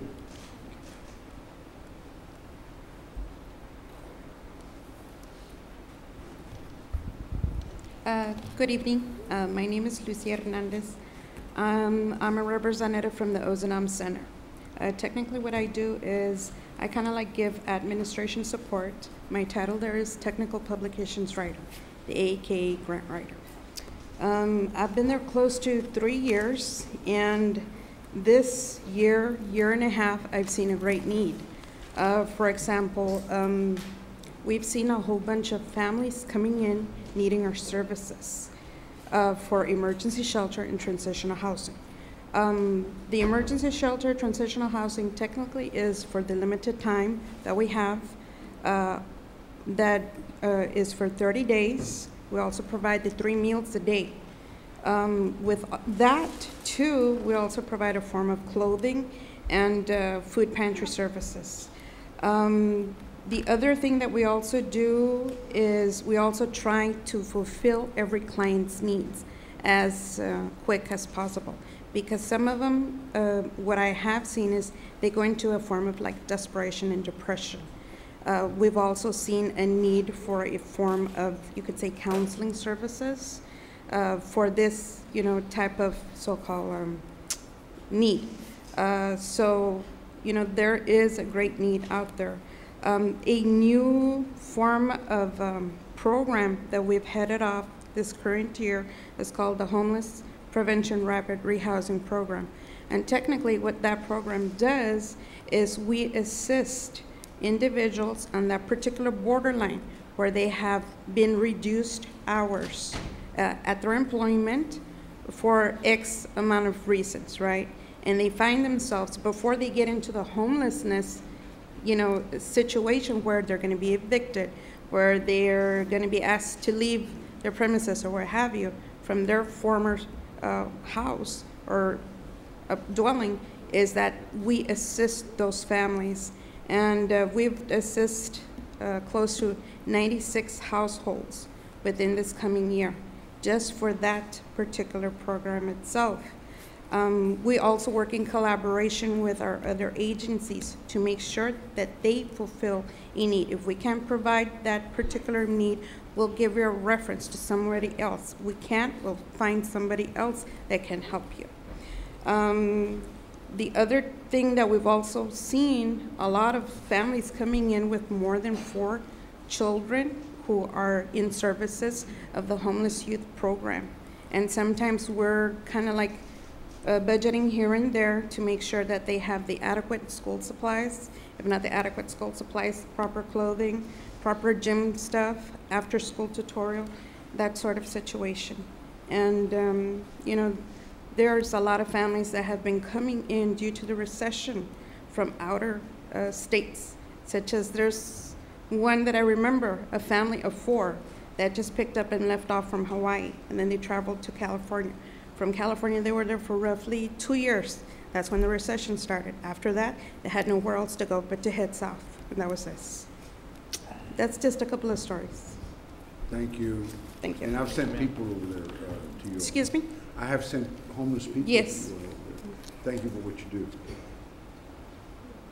Good evening. My name is Brenda Menendez, and I'm with the Friendship of Women.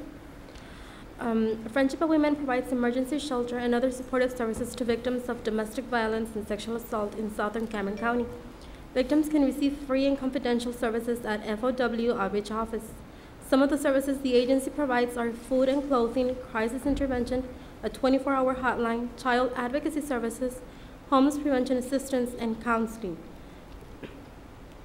Through the Texas Department of Housing and Community Affairs, the ESG program, it is possible for the agency to assist those that are homeless or that are at risk of becoming homeless.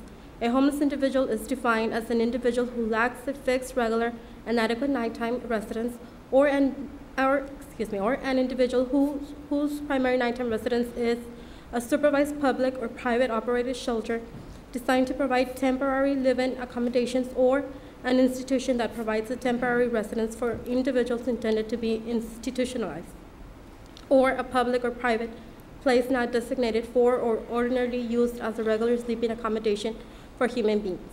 The Homeless Prevention Program provides rental and/or utility assistance. From September 2009 to July 2010, about 103 families were assisted through this program. Out of this number, 50 homeless families were able to obtain adequate housing so far. And at this time, we have only assisted 7 families from October to November. So we're still taking calls to offer rental or utility assistance to prevent any families from becoming homeless so far. Thank you very much. Thank you. Thank you.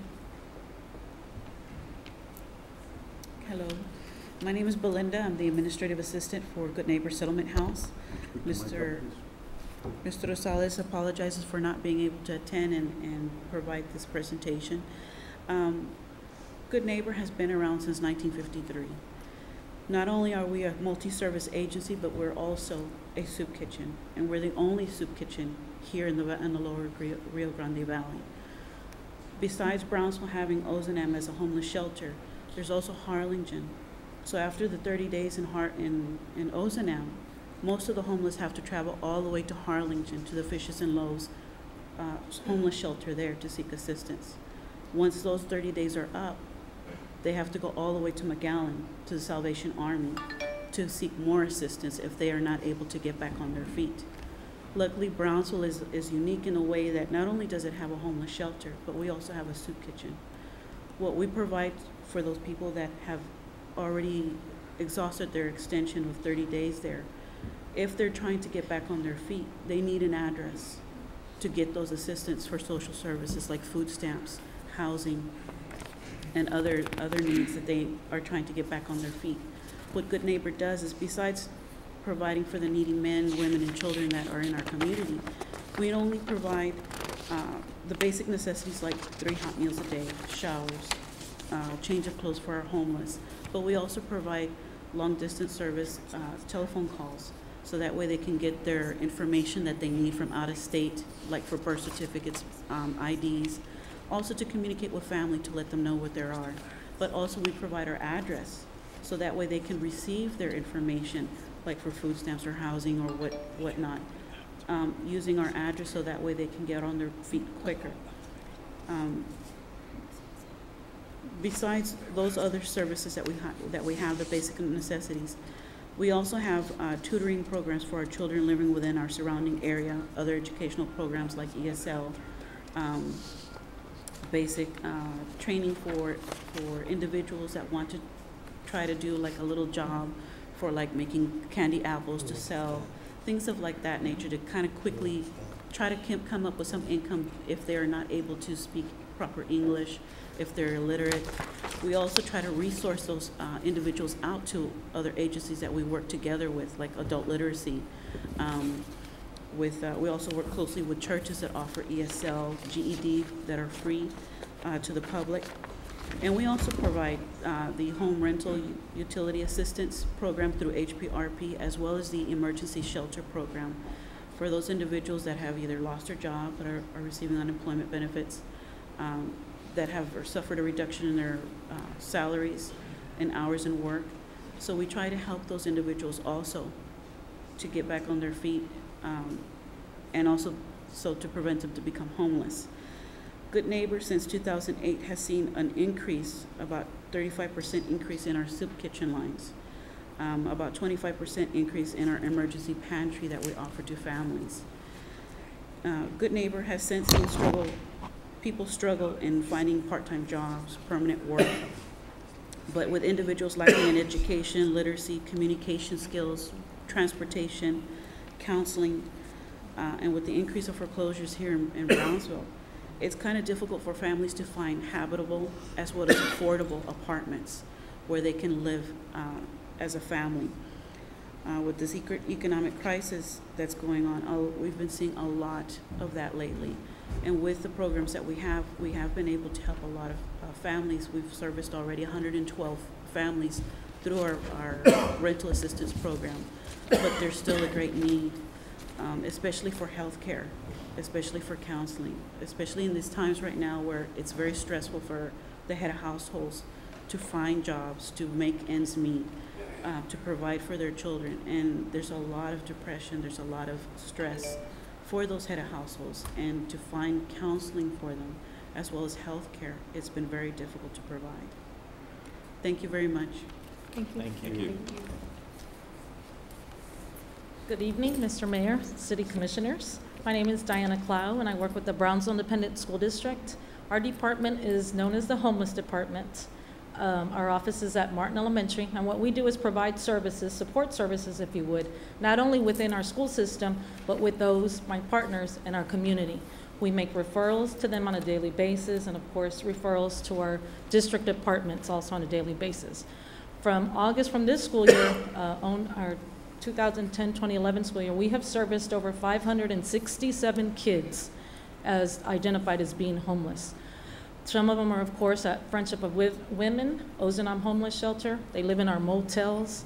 They live doubled up with another family because of economical hardship, and some are also unaccompanied youth and/or substandard living, which means they're without electricity and/or running water. Just so that you know, we do provide services to our children and youth experiencing homeless, and of course, provide support services for their families to get different funding sources from the agencies that apply for those different fundings. Have the numbers increased the past few years? Yes, sir. Last school year, we only Tremendously, serviced like 300, and now we're at 567. And it's just now, and this is peak season, right around the holidays during Thanksgiving and Christmas. Through our department, we're one of the entities that receives canned goods with our food drive, so we'll be dispersing that as well to kind of relieve our partners with their food pantries. We're part of the superintendent's toy drive. We share toys with all of our homeless children as well. Okay, we're doing a fundraiser for that December 14th, so maybe you can contact me and we can work together on some of this stuff. Sure, thank you. We appreciate it. And we also have tutorial services at our shelters. We have a certified BISD teacher that's there after hours to provide tutorial assistance, either with homework or studying or projects that they may have for school. Thank Okay. you so much. Yes, I thank you for your time. Appreciate it. Thank you. Thank you all for what you do. Thank you. If you give me your card or somehow. Sure, I'll give you the information here. Give it to the city manager. Okay, again, thank you for the opportunity. And I'd like to underscore that we are working with the city through the variety of programs that you have, emergency shelter grant programs, and other homeless avenues that we do. So we all will work in conjunction with Ben and his department. Thank you for your time. Thank you. Thank you. Okay, one more presentation, bus. Is this going to be a long one? No? I'll try to keep it really short. Promise. This is a nice, delicate way to say it, sweetie.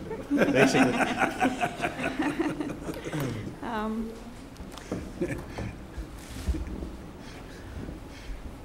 Charlie. Okay. Go ahead. Nice. Before you get started, I can get it, okay. Uh, I'm here to give you a presentation on the proposed service to the UTV TSC system. The proposal will include several components. It will include the Scorpion Connector, Route 14, the Scorpion Circulator, Route 15, Unlimited Access Program, and a bus stop improvement and amenities section. The target area, this map shows the target service area in which the proposed service will be provided. The main generators in this service area that provide transit related needs are the iTech campus, the B&M Bridge, the bus terminal, and the UTB TSC campus. Currently, we have Route 14 that provides service from Market Square to the entrance. It turns back around in front of the Migoland Event Center. And this service is provided Monday through Saturday from 7 in the morning till 1 o'clock. And the proposal would be to extend this service to provide, to have an extension. This leg, we will be extending this leg of the system to iTech, to the campus, and then to iTech as well. So we'll be providing 2 extensions to the current route that we currently have. And that extension would include the services to be from Monday through Friday from 7 a.m. to 7 p.m. And there'll be, the Saturday service would go back to the original 14 route circulator. 14 route that it was there initially. Then the Scorpion Circulator would be a route that would be inside the campus. It would provide service every 10 minutes. It would start in front of the Cardenas North building. It would hit the major parking lots around the university and try to get service to the center of the campus from its parking areas. then the proposed route service would work like this. You would basically have the circulator that would be providing service every 10 minutes, and would meet up with the connector in front of the Cardenas North building, and they would be able to transfer there. This is a service that the university has requested from us and would be paying for the additional cost. And this is to get students from the parking lot to closer to the center of the campus, and they'll be able to transfer from if they park at iTech, they'll be able to transfer to the other route as well, and vice versa, transfer from the university to iTech. But the idea would be to utilize the parking facilities at the iTech center. The other part of the program that's going to be offered is unlimited access will be granted to all the UTB students, faculty, and staff on the fixed route service. They'll have access to the entire system. They would be able to ride for free. Those costs have been accounted for in the cost of the routes themselves. This service for this particular agreement that we're working with the university would be for service from January through August. It's a temporary service. We are also working with them on an extended grant that will provide this same service for an additional 3 years after August. Some of the bus stop improvements that we will be making along the routes are basically at the Cardenas North building. That will become the transfer point from the circulator and the connector. We're going to enhance that area and add a bus shelter and bench. We're also going to add shelters and benches at the University Boulevard parking lot and at the bus stop at the iTech campus. And along the route, we'll also be adding just the bus stop signs. Norma, how are you paying for the shelters and the benches? I'm getting to that. The next one, the funding source for this project will be funded under the Job Access and Reverse Commute grant. This grant pays for routes that give access to jobs, education, daycare services. So this route in this area really fits in within this funding source, with this funding program. The federal funds pay an operating assistance of 50% and capital assistance of 80%. The university will be paying the additional 50% and the 20%. The proposed project budget as it is right now, it won't incur any additional cost to the city of Brownsville. City of Brownsville already, for the Route 14 that is there, pays approximately $69,000 for that segment in a year. The university's extension, the extension part would be $38,717 for the extension portion of it. Route 15, they would pay their 50% match of $110,000. For the bus stop improvements, they'll pay the 20% for $12,000, and then we've got $16,000 there program as project administration for potential marketing and advertising of the services. And the total UTB contribution for this is $177,567 for a total project cost of $579,053. Norma, when the city last had the JARC grants and we had to stop the iTech route and the B&M, is B&M doing anything to contribute? Although, I know you had to stop at B&M. Is that correct? Right. We have a lot of ridership. We have 2 bus stops that right. Originally the 20% for those bus stops was paid by the B&M Bridge. So we are utilizing those bus stops with Route 14. But no, but they're B&M not. Is not funding anything 5%, 10%, not a single. Excuse me? B&M is not funding, is not contributing to any to the existence route. Not to this route. Have we made a request to them? Yes, we've made a formal request, and we've made a request in writing, and they responded back in writing to us why they wouldn't be able to, they couldn't afford to fund this. Okay. But this is one of our higher ridership routes. Right. We do have a lot of people that use this service. Thank you. Okay. Norma, I know you helped out with the transportation problem at the sports park. Did you all come up with a permanent plan for that, to service that area? Well, we're currently studying that area. We're maybe we're looking at possibly doing something like we did with Route 14, where we maybe do an extension to the sports park. That's something that currently staff is working with Delina, and we're hoping to put.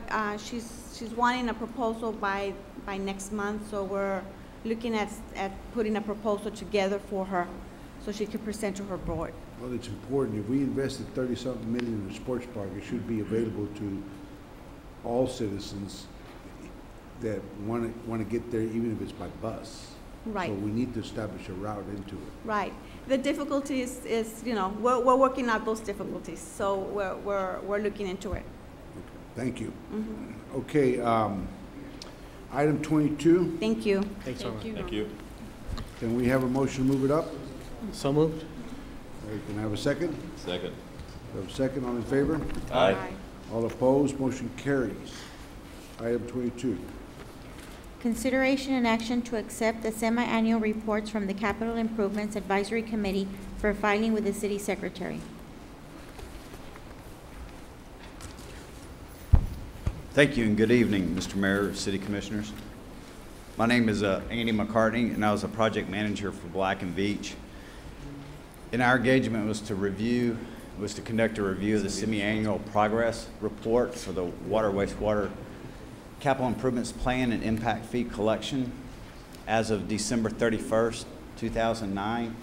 Also, we reviewed the June 30th, 2010 semi-annual progress report that was prepared by staff. So Black and Veatch reviewed that. So I'm going to present the results of both of those reports. You should have received these reports ahead of time.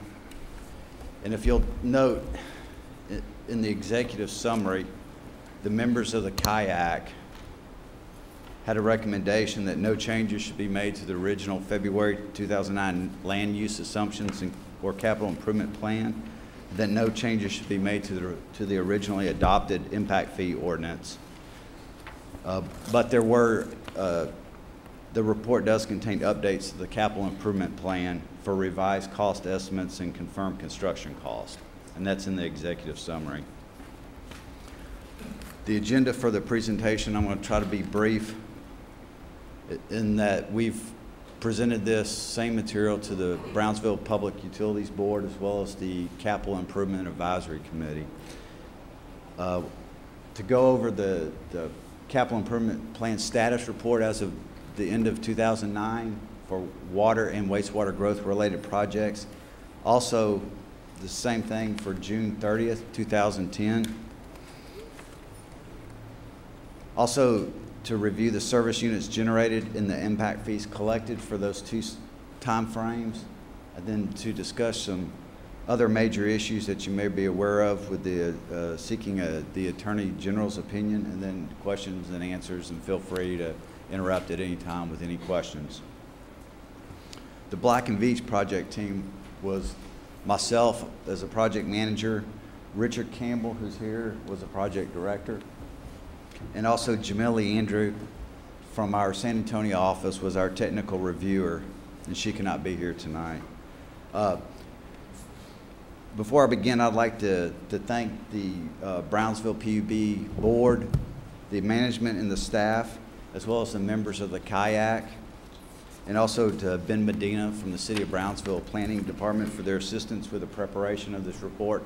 And also like to call out Mrs. Marilyn Gilbert. She was the project manager for the Brownsville PUB on this project as well. For the December 2009 year-end update, the original cost of the water projects that were growth related was just over $35 million. Project 15, there was an update to that project. It was completed using commercial paper funding instead of impact fee funding, and that project was completed for just under $2.9 million. It was originally included in the CIP for just over $3.7 million. The next project was the Villanueva Water Service transfer from Military Highway Water Supply Corp to the Brownsville PUB for just over $1.9 million. The water main extension portion of that project was completed for just under $625,000, and the remaining cost to complete is just under $1.3 million.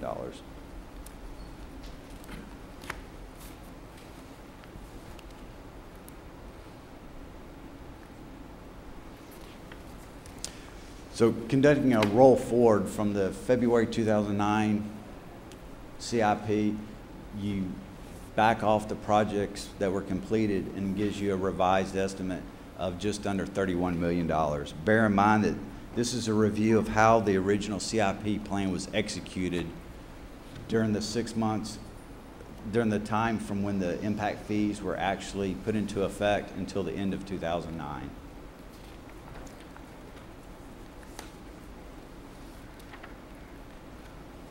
Now, no changes were made to the land use assumptions with the semi-annual progress report. Those are typically made every 5 years. The maximum allowable water impact fee per equivalent service unit that was calculated was just under $1,400.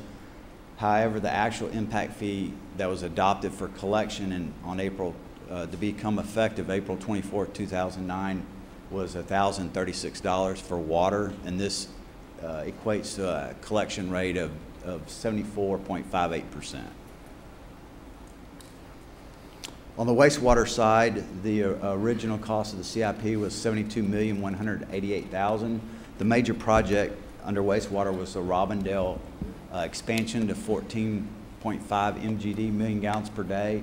It was originally in that $72 million for just almost $25.5 million. The revised cost estimate went up to just under $46 million. However, not all of that was growth related, because of that additional $20 million included some anaerobic digesters needed in the process, as well as a combined heat and power facility.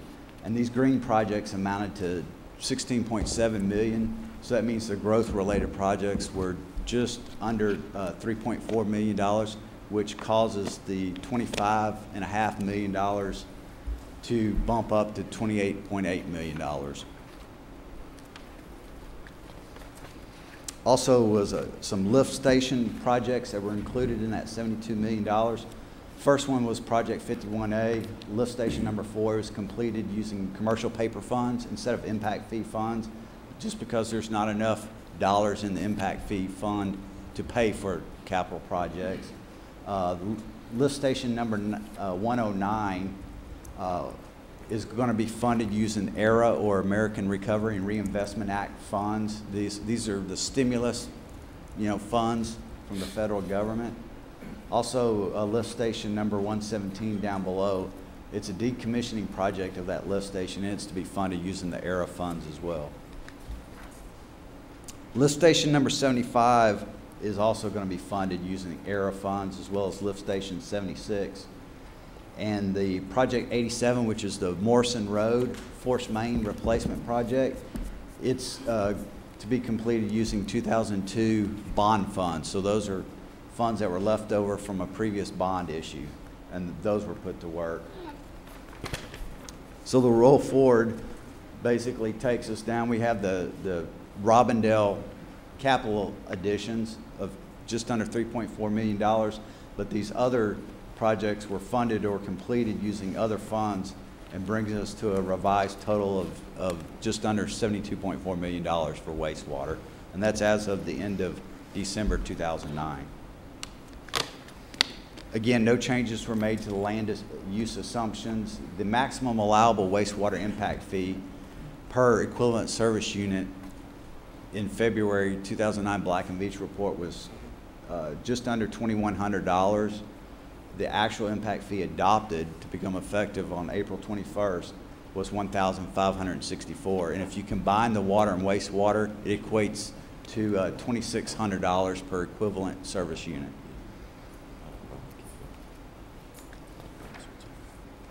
Now, as of the 6 months, if we look at the progress report for this, at the midway point of 2010, you can see in the middle of the slide the December revised cost estimate. There were no changes for the 6 months to date in 2010 on the water side. On the wastewater side, there was some change in that there was a revised green project for the Robindale wastewater treatment plant expansion, and that revising of the green project would eliminate the need for existing digester facilities rehabilitation at the plant.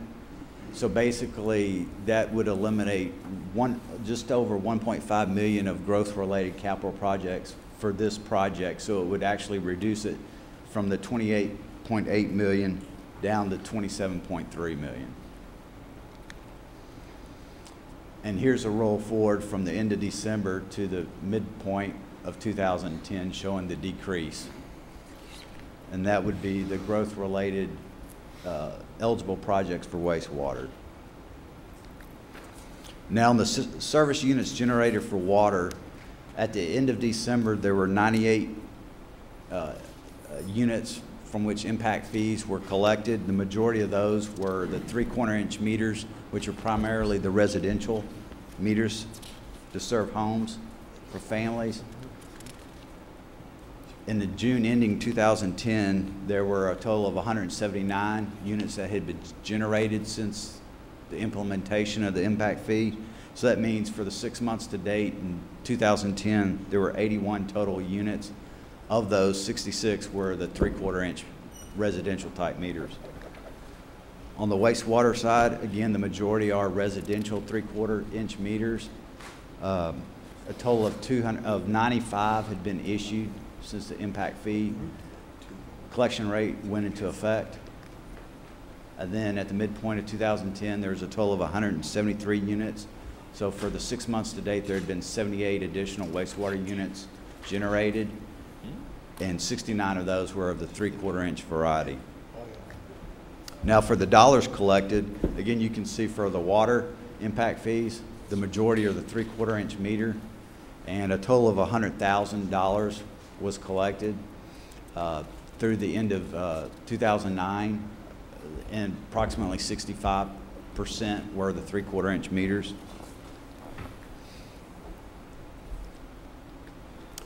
For June 30th, 2010, period ending, that had bumped up and $233,602 had been collected. Of that, during the 6 months to date, for 2010, a total of 133,500 approximately have been collected.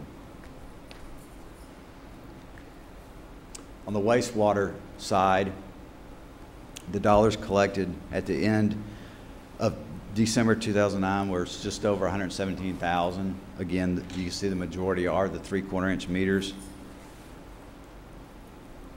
And at June 30th, 2010 year ending, we had 276,000 approximately collected. Again, since for the 6 months to date, there had been just over 159,000 in wastewater impact fees collected.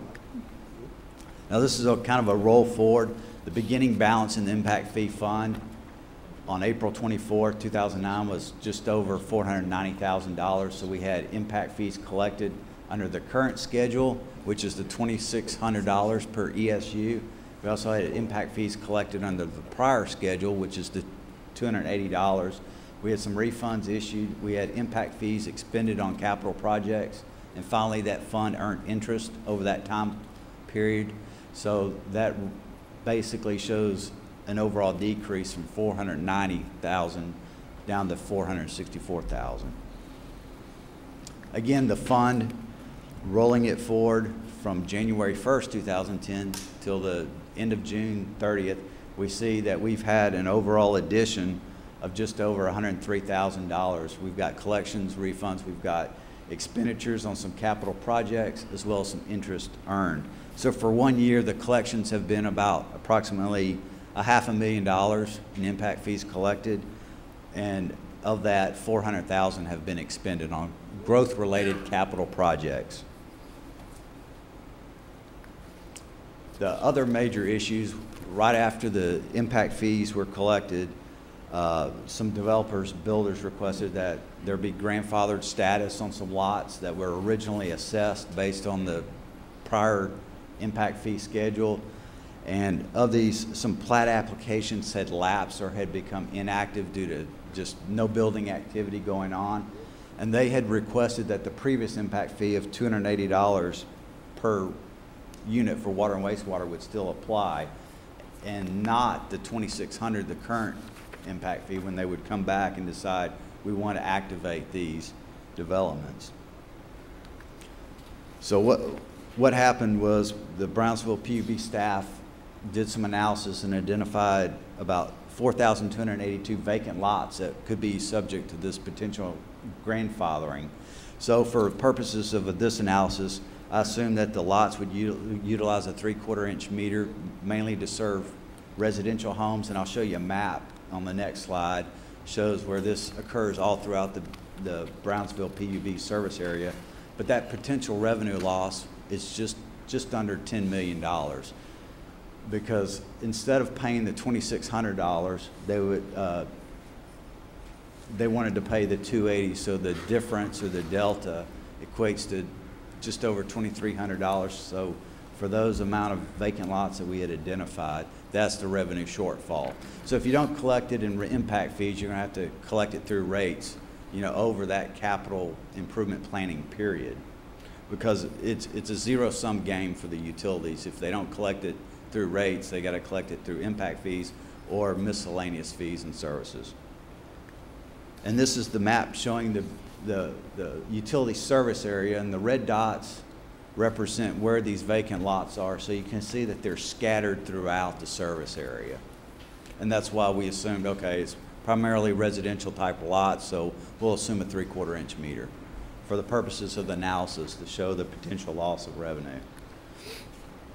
In response to this issue, a letter was written to the Texas Attorney General's office on behalf of the city, as well as Brownsville PUB, by Senator Lucio, seeking a legal opinion. And this letter was drafted and sent January 21st, 2010, which was just after the December 31st, 2009 reporting period. The briefs were originally due in early March. An extension was requested and then granted, extending that deadline to March 26th. And a brief in support of Brownsville and the city was filed and was given the AG opinion number 0854-GA. And basically that brief in support said no refunds would be due if the development plan lapses or impact fees collected are spent on growth-related projects, and that no grandfather status or vested rights would apply to impact fees. Also, vested rights or grandfather status could not be transferred to subsequent developers due to the above point, meaning if they don't apply the impact fees, you can't really transfer these. Also, that there was a legal distinction that exists between assessment and actual payment of impact fees, and also that the enactment of an impact fee ordinance did not constitute assessment. And that the current impact fees or additional or increased impact fees should be paid instead of those originally assessed impact fees when a subdivision activity begins. And that's assuming that there's no additional consumption or additional utility service units that are demanded by the developer or builder. For example, they had originally planned on 3/4 inch meters, and now they want 2-inch meters to serve whatever that development is. Again, the potential revenue loss was just under $10 million and would have to be recovered somehow through rates or by increasing impact fees.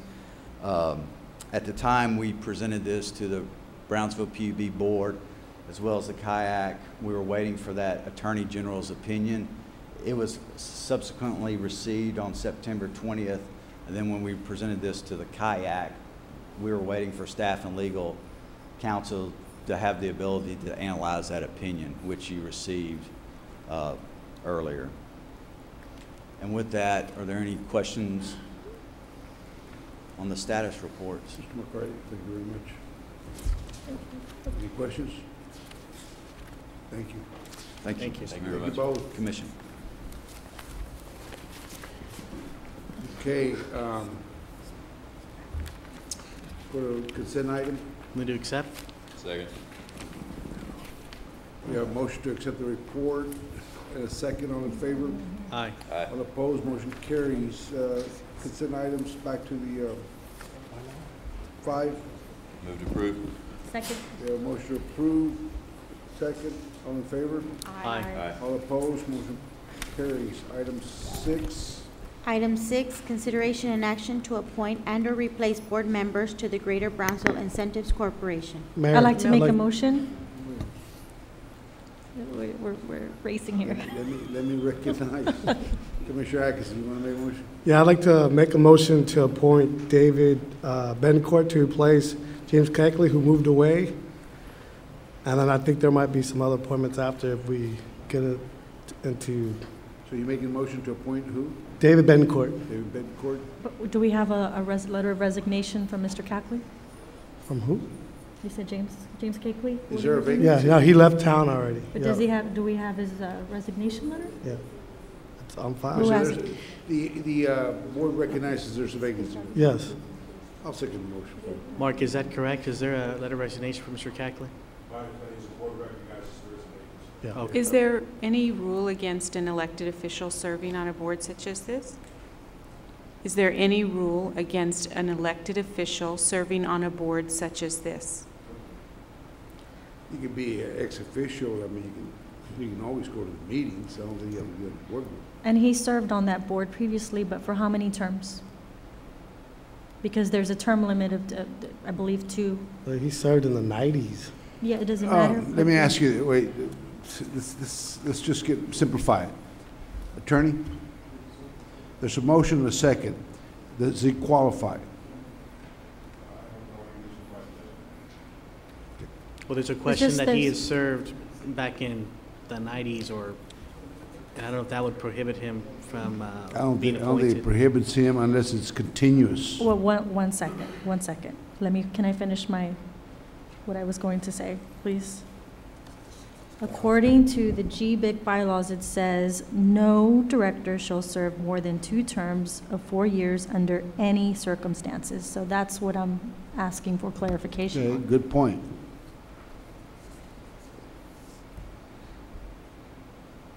Did he serve both terms?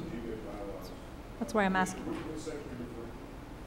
I am referring to section 3.02, number, tenure, and qualifications of the GBIC bylaws. I just got a text from he's never served on GBIC. That's incorrect because you replaced him when he ran for the county, I found That out. was BCIC. It says GBIC. I know. This GBIC's another board. GBIC is another board. No, she's correct. She understands now. David Bencourt served on BCIC, which is a 4B board. This is GBIC, a 4A board. So he's never served on GBIC, no, GBIC. never. He's never served. Okay, well. Okay, that answers my question. Thank you, Commissioner. There's a motion, a second. Any further discussion? All in favor? Aye. Aye. Aye. Aye. Unanimous. Thank you all. Next item. We have one more appointment, don't we? See? No, it's just one. It's one Yeah. appointment. For this one, that's it. Item I- 7, board members. Is there one vacancy or is there 2 vacancies? I thought there were There's 2. I thought there was 2. Didn't you just say there were 2 No, vacancies? there's one. You just said there were 2 vacancies. Listen, I was saying, listen to me. There's a possibility where we could put 2 commissioners on there, but I think that's better for another date. Okay, I'd like to change my motion. Your Because, motion? yes. You mean your You didn't vote? make a Your motion. My vote, You mean my your vote, vote? sorry. Your vote. Okay, it's a nay vote? Nay. Okay. I'll change mine as well. Okay, you got 2 nay votes? Let me, Let the record show. well, let me just make a comment to that. When we originally, The original idea was to make one replacement and consider appointing a city commissioner to sit on GBIC, either as, I thought maybe initiate the process as an ex officio, because GBIC hasn't had a city commissioner ever on there.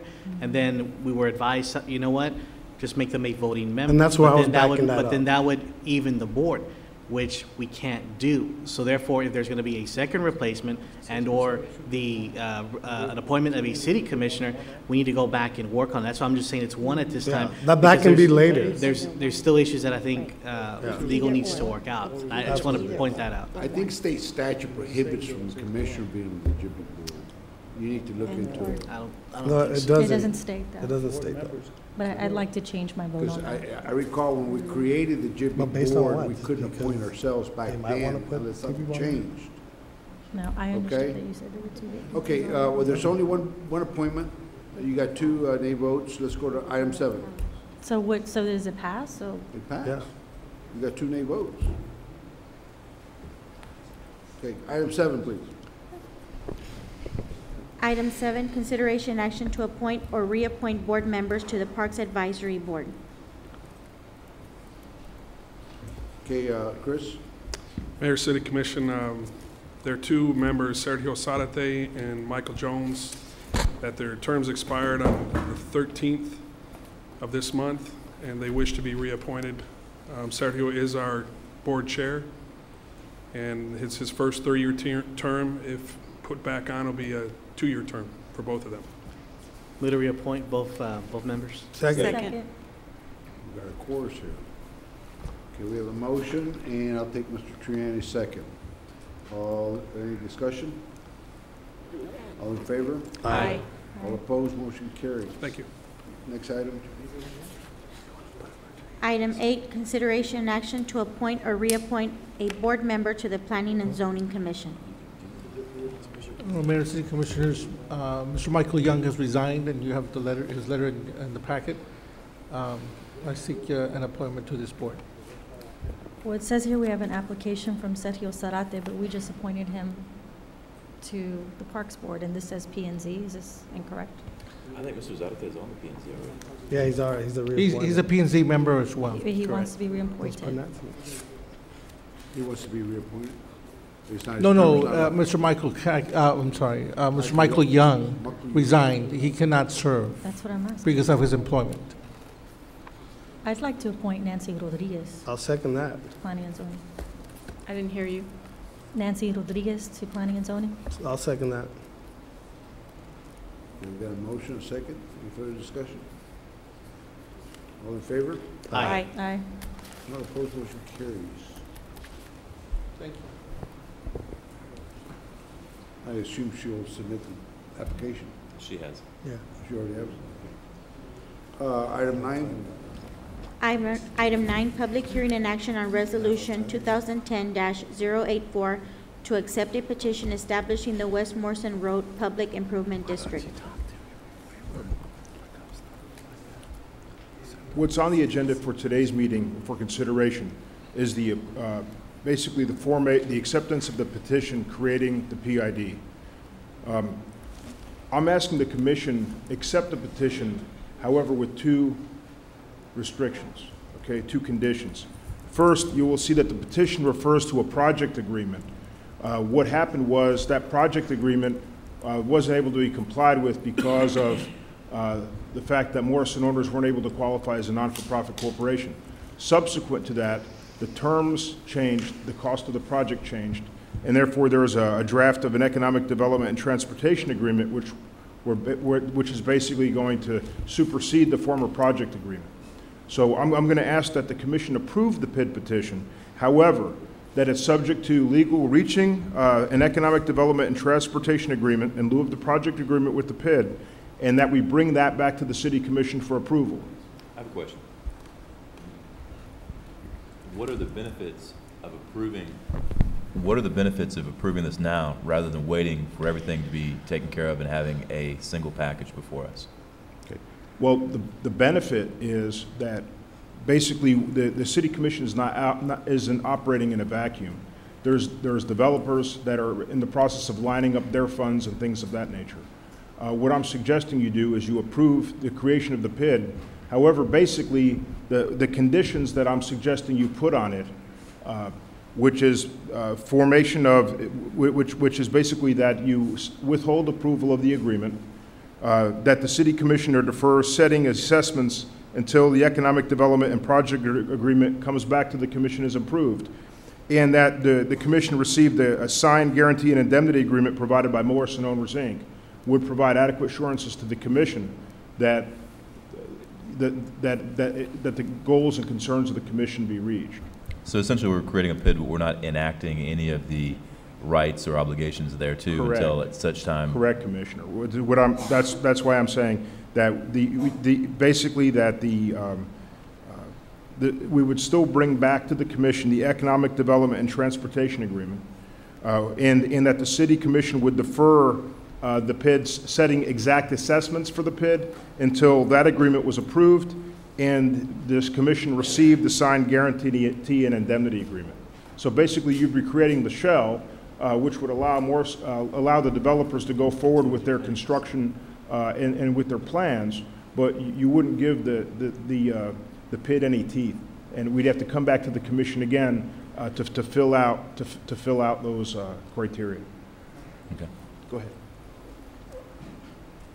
Commissioner, to answer your question, the pursuant to chapters 372 of the local government code, you approve the PID, and then they come back to the governing body under section 372.014 for approval of an assessment plan. And that's what would be presented to you all for the approval of the dollars and cents and the manner in which it will be assessed and the extent to which it would be assessed.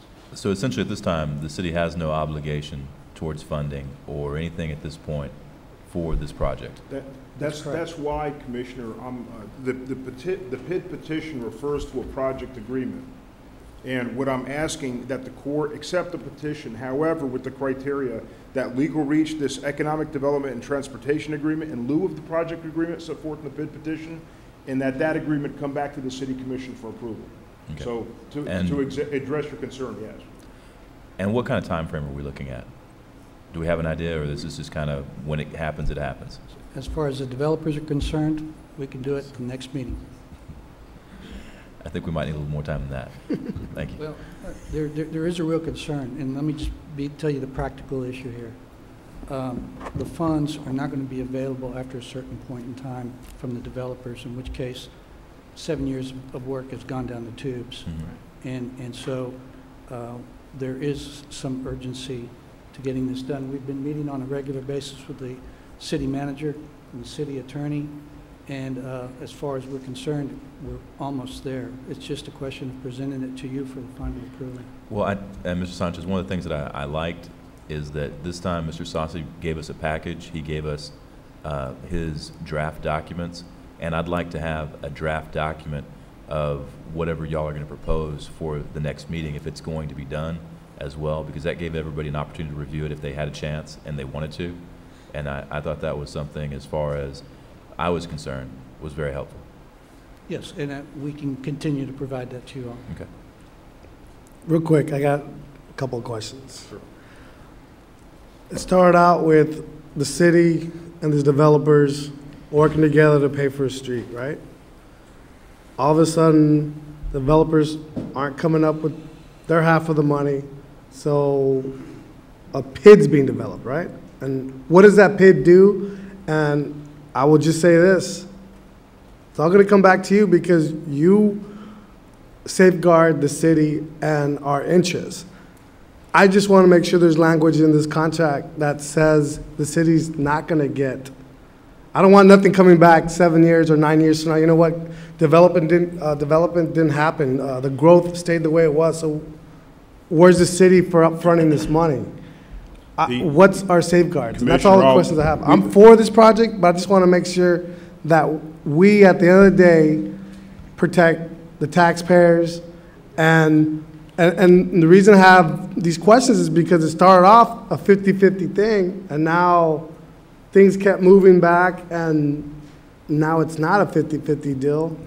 Mark, if you can mention. Commissioner, I can respond to that very. Answer the question. I can respond to that very easily. Yeah, I just want an explanation. It is a 50-50 deal. What happened is that the developers who are also happen to be the landowners on whom these assessments will fall is fronting $1 million. The $700,000 is going to be paid by them by assessments on the property.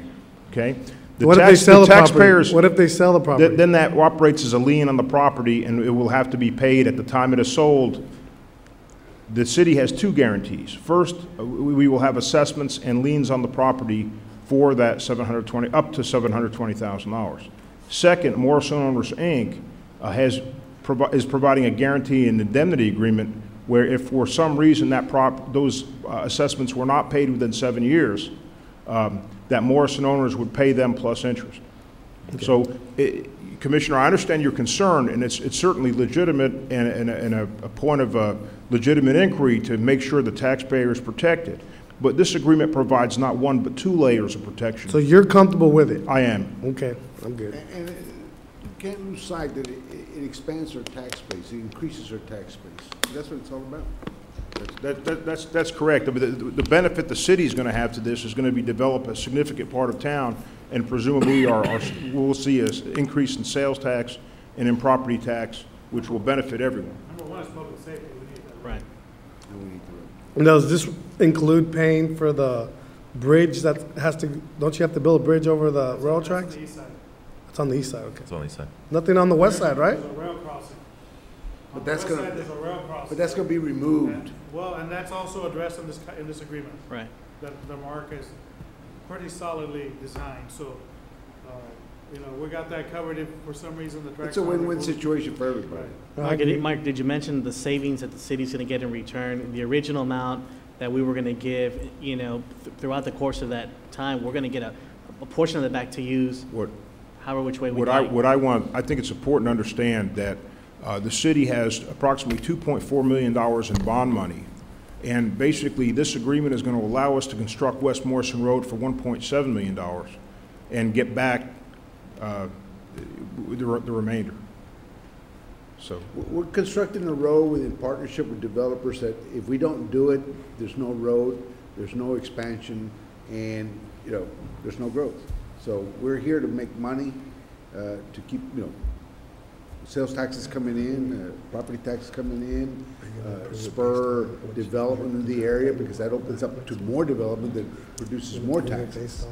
And I want to assure the commission that the present agreement that we have has been the product of many months of negotiation and a lot of give and take. And the agreement we have now, frankly, is better than the agreement we had a number of months ago. Thank you, Mark. Can we have a motion? I'd move to approve, and I would just like to. Move to close first. Okay, it's a public hearing. Can I have a motion to close the public hearing? We have a motion and a second. Close public hearing. All in favor? Aye. All opposed? Motion carries. This is an action item. I'd move to approve. I would like to see a copy of the final document prior to the next meeting, or that we're going to have it on, because Mr. Sanchez. That's not the motion. You moved to approve. Commissioner Triney, I'd ask that you make your motion to approve subject to the conditions set forth. That's right. Okay. Second. We have a motion to approve, subject to the conditions set forth, and a second.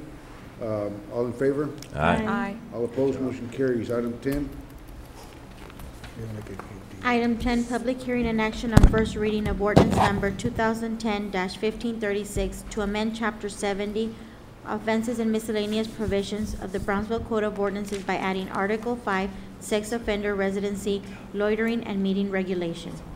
Good evening, Mayor, Commissioners. This is the sex offender residency, loitering, and meeting ordinance that was tabled at the last meeting. The last meeting we discussed some things that I want to address here. Among those, the question was raised, what happens if a landlord unwittingly rents to a sex offender? Let me back up a minute and kind of recap.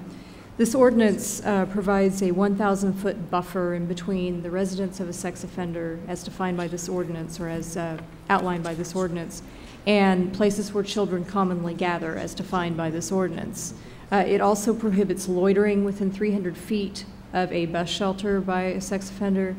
And finally, it prohibits the renting of any temporary or permanent residence to a sex offender. And getting back to what I was saying before, one of the issues raised at the last meeting was, you know, what is the burden on a renter who, you know, may or may not be renting to a sex offender? What do they have to do to ascertain whether or not someone's a sex offender? And what if someone is a sex offender that they rent to? As I alluded to last time, you know, any violation of the ordinance is subject to Chapter 113, which is a $500 fine. But what I've done in this version of the ordinance is I've added 2 affirmative defenses, like we've talked about. And one of those provides that it's an affirmative defense to a renter who, under this ordinance, who in good faith relies on a background check done by checking the Texas Public Safety website, the Sex Offender Registry. Let's say a landlord wants to rent to an individual, and in doing so, the landlord looks up that individual on that website. If that individual is not listed on the website, but for some reason there's a mistake or whatnot, and that person turns out to actually be a sex offender, as mentioned in this ordinance, that's an affirmative defense of the landlord. The landlord won't be in violation of the ordinance. Likewise, it's also an affirmative defense if a landlord tries to rent to an individual and relies in good faith on that individual's, manifestation of their identity, say through a fake ID or whatnot. We're not going to hold landlords liable if a potential tenant, you know, gives a fake ID, you know, for whatever reason, including, you know, keeping the landlord from being able to. Who would enforce this, Allison? I'm sorry? Who would enforce this? Who enforces? Who would enforce this ordinance? Well, I mean, you know, with any misdemeanor, of course, I mean, the police would be the enforcement.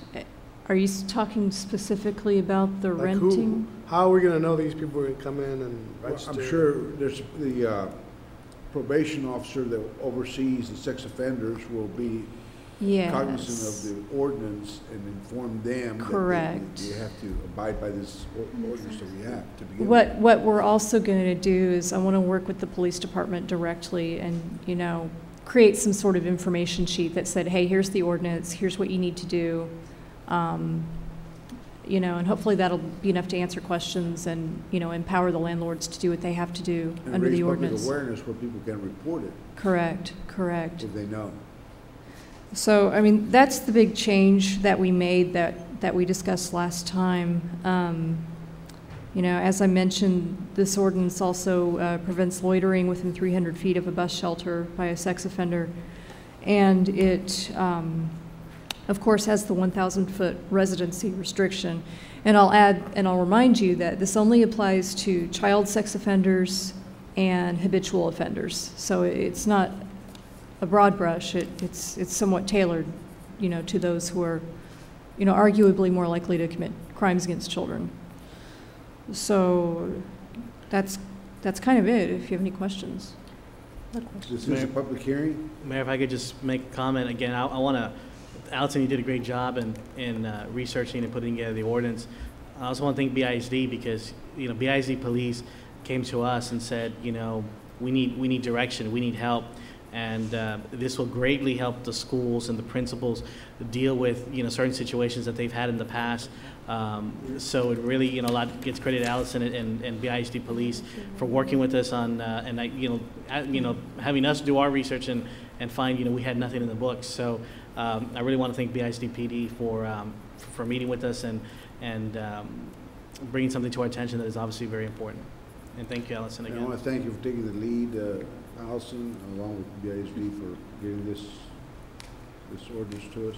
And I think it will help ensure the safety of our children. So this is something that's more restrictive than what state law already mandates? Right now, that was a question that came up at the last meeting. You're right, it did, and let me address that. Last time it was asked what is required of sex offenders now, say under state law, and excuse me, my understanding is that there's something in the Texas code known as a child safety zone where there may be some restrictions for each individual sex offender who is back in the community. There may be some restrictions made as far as where they can whether or not they can say be in an area where children are commonly gathering, like an amusement park. There may be some other restrictions, but they're all individualized. My understanding is that it's all between the parole officer or a parole board rather, and the offender. So what this does, and it's like a lot of other Texas cities do, in fact, this one really shadows El Paso's, is it provides that extra buffer and that extra, I guess, layer of protection. It sets a higher standard. Yeah, arguably so. Yeah. Okay, Allison, did you take the time to talk to the probation departments or contact anybody at Cameron County or the federal probation I did department? not talk to anybody at Cameron County. I did more research, and I took a look at what's out there now. And basically, Did you look at challenges to these statutes? I have looked at challenges to these statutes, as a matter of fact, and there are quite a few, and it's pretty amazing. Most of the challenges are in lower level state courts, like district court or in district courts, say. But the highest court I've found that really comments on this issue and the various sub issues is the 8th Circuit. I mean, I didn't find much in Texas at all. But repeatedly, each court throughout the states, so arguably persuasively, upheld ordinances like ours, ordinances that are more restrictive, say with a 2,500-foot buffer zone. There are even many, and I was really surprised, that upheld the retroactive statutes to where, unlike ours, some statutes make it to where a sex offender who is currently living within the buffer zone of a newly created ordinance, they have to move. And I thought that was really bizarre, but it's true. I mean, they've been upheld in court after court, albeit not high courts, but courts across the nation. So given that our ordinance isn't retroactive, and it's a pretty modest average distance that we require from the residents to the places where children commonly gather, I mean, it's pretty much in tune with the ones I see out there that have been upheld. So based on your research, your investigation of the issue, you feel that it could be upheld? Yes, I do. Okay. And if we need to tweak it, we could always come back and amend it. That we could. Okay. Move to close, Mayor. This public hearing, motion to close. Second. Can I have a second? All in favor? Aye. All opposed? Motion carries. Action item. Move to approve. Second. Motion approved with a second. All in favor? Aye. All opposed? Motion carries. Public comment. Thank you. We have Thanks, Leanne Allison. Greer.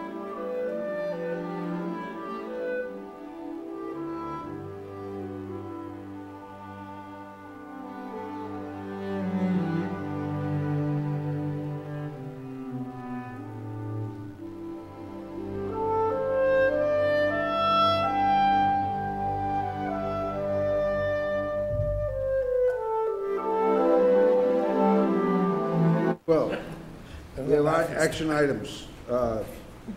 Item 12, consideration and action to adopt a city commission schedule for the month of December 2010. Traditionally, at Christmas time, Mayor, we ask if the commission would prefer to meet the first and second week of December instead of the first and the third week, so you can have more time during the Christmas holidays. I got that fundraiser event on the 12th, on the 14th, I'm sorry. That's when we would change the date. First and second Tuesday, the first Tuesday is the 7th. The second Tuesday is As long as it doesn't conflict with. 14th. It is the 14th. 7th and 14th would be the dates if you would change them, the first and second week. It'll be the 7th and the 14th? Correct. That you'll have the city meeting? Yes. And then I can't make the 14th. Well, we can change it to the 7th on a Monday. Monday or Wednesday? Okay.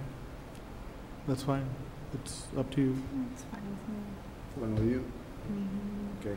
Well, why don't we make it on Wednesday, if that's okay with you guys? So we'll change them to the 7th, which is the first Tuesday, and the 16th. The 16th is a Thursday. 15th, which is a Wednesday. That'd be great. Thank you all. Can we have a motion So to moved. approve? So moved. Second. Second, all in favor? Aye.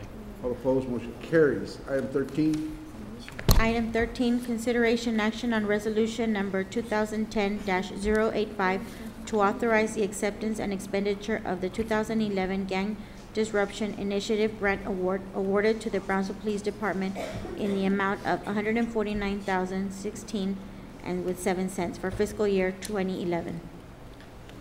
Mayor, City Commission, the Office of the Governor Criminal Justice Division has awarded the City of Brownsville Police Department approximately $150,000 to be used for the fiscal year 2001 Gang Grant Distribution Initiative. The funding this grant is restricted to overtime for police officers and support staff, and there is no match requirement for the city. Move to approve. Second. motion approved. In a second, all in favor? Aye. Aye. All opposed, motion carries. Item 14. Thank you. Thank you. Thank you. Item 14, consideration and action on resolution 2010-086 to designate November 14th through November the 20th, 2010 as National Homelessness Awareness Week in Brownsville. Move to approve. Second. Motion approved. We have a motion, a second, all in favor? Aye. All opposed, motion carries. Item 15. Item 15, consideration and action on resolution number 2010-087 to repeal resolution number 2010-080 and authorize the submission of the contract amendment request for the Disaster Recovery Fund contract between the City of Brownsville and the Texas Department of Rural Affairs, contract number DRS 010018. Action item.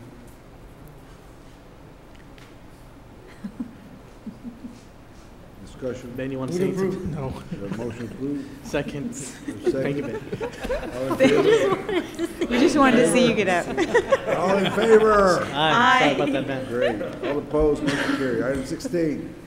Item 16, consideration and action on resolution number 2010-055 to adopt the revised Disadvantaged Business Enterprise Program to reflect new changes with the Federal Department of Transportation's FTA/DBE. This is just a revision to our DBE program to incorporate new regulations into the policy, and we've already went through it and just incorporated the new requirements into our program. Action item. Move to approve. Second. Motion second, all in favor? Aye. All opposed, motion carries. Item 17. Thank you. Thank you, Norm. Item 17, consideration and action on resolution number 2010-088 to recommend the creation of a wellness program, City of Brownsville municipal employees. This item is that Commissioner Camarillo and I are bringing is simply to acknowledge the importance of creating a wellness program for city employees. There are many changes within the Healthcare Reform Act that will require employers to create programs such as this, aside from the ethical considerations that are important. So this is what we're bringing. Okay, is there anything to be budgeted for this? No. No? I know that- Recommendation to create, so it doesn't make it mandatory or anything? Just Excuse me? voluntary? It's going to be open to all city employees, Mayor. It's Right. to set up a wellness program within the city and hopefully through the health department. Can the And, commission allow join? information Absolutely. to all staff to kind of be able to look at it, go to the website and, go to trainings, classes throughout the year and that sort of thing. Great. Okay, it's an action item? Move to approve. Second. Motion second, all in favor? Aye. All opposed, motion carries. Item 18. Item 18, consideration and action to authorize the acceptance and expenditure of the Texas Department of Public Safety, Department Homeland Security FEMA grant programs, Directorate of Fiscal Year 2010 Homeland Security Grant Program, State Homeland Security Program awarded to the Brownsville Office of Emergency Management and Homeland Security in the amount of $199,690 with 19 cents. Honorable Mayor, Commissioners, this is a competitive grant program that the city's been participating in since 2001. The grant funding there that you see, $199,000, will be used to cover a 250 kilowatt generator, which will be part of the Public Works Department and the Public Works strike team that we're using here in the region. It'll include some hazardous materials gas identification equipment for the Brownsville Fire Department, as well as some assorted equipment for use by the City of Brownsville Bomb Squad. This is U.S. Department of Homeland Security funds. Action item. Move to approve. Second. Second. Second by Commissioner Camarillo. All in favor? Aye. Aye. All opposed, motion carries. Item 19. Mayor, I'm sorry, real quick question. Jeff, do you know if we're utilizing all of our Homeland Security funds? I know through the COG, they tell cities you have X amount that hasn't been utilized yet. Do you know if that kind of already takes care of that issue? We have, all of the funding for the City of Brownsville has been utilized. Okay. As a matter of fact, there are some additional funds from across the state of Texas for the 2007 grant year that have been swept up by the state from jurisdictions that had not expended it yet.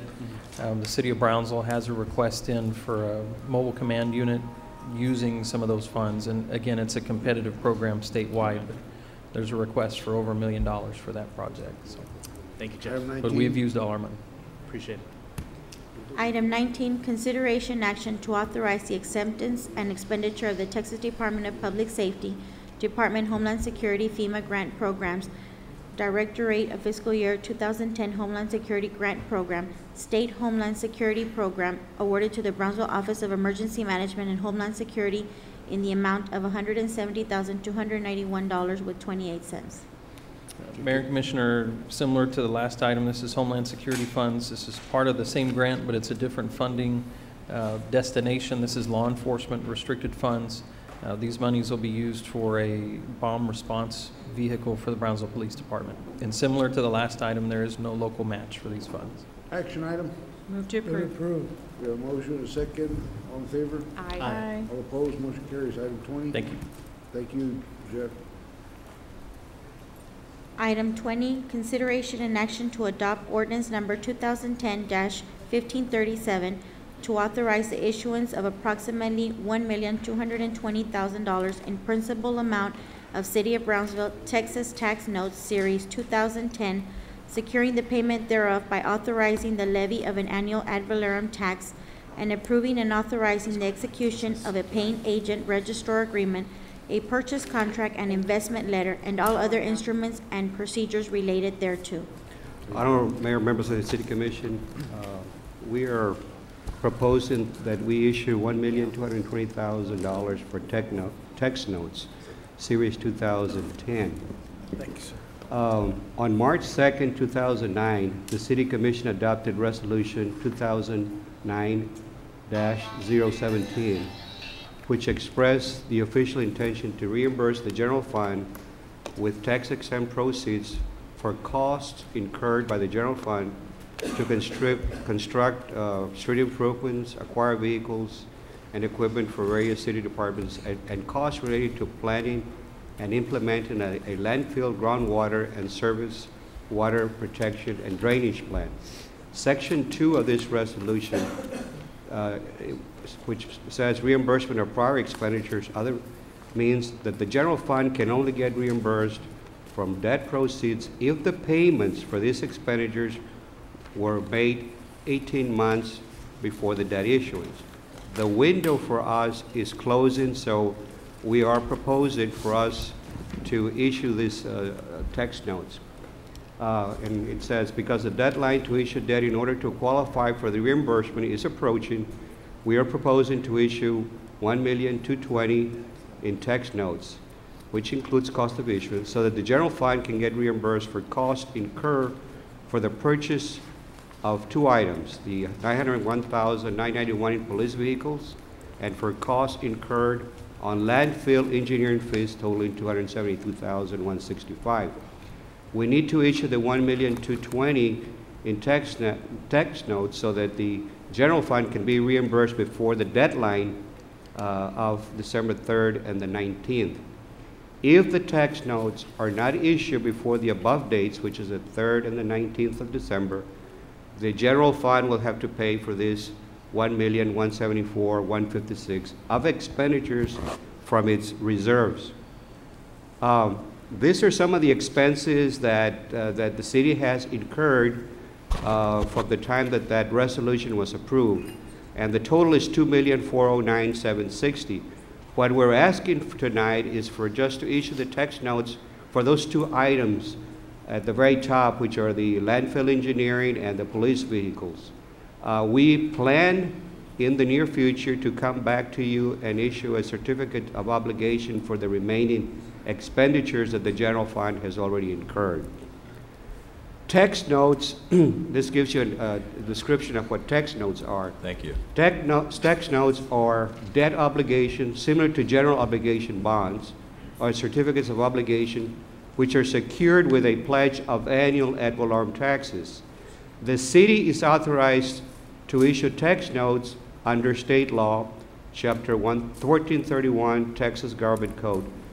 That's to acquire, construct, and equip public improvements such as what we are financing or what we are intending to reimburse the general fund with a proposed tax rate, text notes. Text notes are similar to COs in that no election is required. Unlike COs, there is no publication requirement, nor is there a provision in the law that provides a mechanism for citizens to submit a petition, require an election to be held before issuing text note. The most significant restriction with issuing text notes is that they must mature not later than 7 years from the date the Attorney General approves the notes. But Chapter 1209 of the Government Code will permit the city to issue a GO, refunding bonds, and extend the final maturity beyond 7 years if it desires to do so in the future. Mr. Noé Hinojosa with Estrada Hinojosa will go ahead and make the presentation regarding the sale of the text notes. Mr. Hinojosa. Good evening, Mayor, members of the Commission. My name is Noé Hinojosa with the city, with the Estrada Hinojosa Company. Basically, if you go over this little booklet, we invited 8 firms, and basically we got 2 bidders. 6 of them passed, and the 2 bidders were the Independent Bankers Bank at a 3.13%, and Capital One Public Funding at a 3.84%. If you go over to page 5, on page 5 you see the spreadsheet going from left to right, and it shows right there on column E how this $1,220,000 being offered. Here it says 382, but it actually was a rate of 3.13. It came out the last minute, came this bid. You'll see how the structure is on that amortization. As Mr. Gonzalez said earlier, the difference between this kind of a note is by state statute. You are limited as to how far you can go. So we're only going out 7 years in this case. And whereas when we've done financings here for other purposes, we go out 20 years. It's like COs or GOs for that matter. So in the whole scheme of things, as you go way out to the far right, there's a column M as in Mary, and you'll see that the tax rate pretty much stays flat at 2702, being the portion of the total tax rate, this being the INS tax rate. So it's pretty much consistent with what we've tried to do in the past. In essence, this note is one that doesn't require you to publish notice like we did with the COs. The COs that we had offered to the marketplace back on August 9th would have gone at an interest rate of 3.9%. This is a much lower rate than the rate back then. You said 2.49? 3.9. And this rate is 3.13. And if you wonder why difference in rate, it's got nothing to do with the market. A lot of it has got to do with the fact that this is a shorter maturity. The fact that you're paying between now and 2000 and whenever that last payment is on 2017, that's where the biggest savings comes versus a 3.90 going out 20 years. So here the objective is to attempt to reimburse the general fund, which will continue to preserve its financial condition and thus impacting your credit ratings and so on and so forth. And that's basically it. So item 20 talks about an ordinance being adopted by the City Commissioner for us to tell the bank that the bonds or the notes are free to trade. And our recommendation, of course, is for you to approve it. Thank you, Noé. Thank you, sir. Based on the recommendation, can I have a motion? So moved. Second. Motion by Commissioner Zamora, second by Commissioner Camarillo. Any discussion? All in favor? Aye. All opposed? Motion carries. Item 21. Item 21, consideration and action to approve or to extend an agreement for financial advisory services between the City of Brownsville and Estrada Hinojosa and Company Incorporated.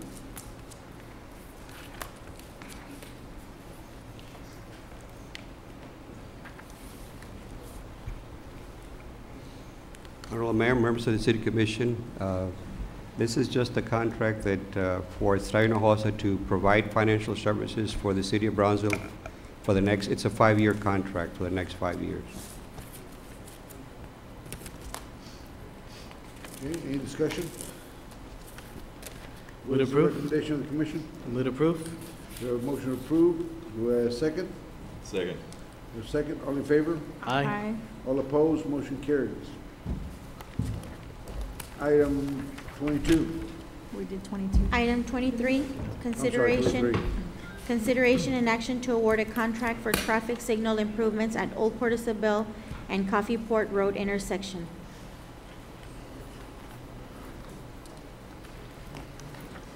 Okay, it's an action item. Robert?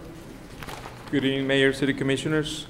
The recommendation is to award a contract for traffic signal improvements at the intersection of Old Port Isabel and Coffee Port Road to DNG Energy of McAllen, Texas, the low responsible bidder, for a total bid amount of $59,187.10. It came under the engineer's estimate by $4,967.80, and the contractor is obligated to complete the work within 90 consecutive calendar days. Funding for this procurement will be available under account number 01-911-848-252 from the Special Project for Traffic Signals. Traffic concurs with this recommendation. Move to approve. Second. We have a motion to approve. Second, all in favor? Aye. Aye. All opposed? Motion carries. Next item. Item 24, consideration and action to accept Villanueva appraisal reports and recommended compensation for individual landowners. The staff recommendation is to accept the Villanueva appraisal report and recommend compensation for 20 individual landowners in the amount of $104,554. Funding for these appraisal services and the compensation of these 20 properties will come from grant number 10378 in the amount of $273,000. Would approve. Motion approved. Second. Second, all in favor? Aye. Aye. All opposed? Motion carries. Robin, congratulations. Your wife just had a baby, right? Yes, sir. Thank you. Thank you very much. What'd you name her? Roberto Alfonso. You named her Roberto Alfonso? It's his first boy. I'm just kidding. His first boy.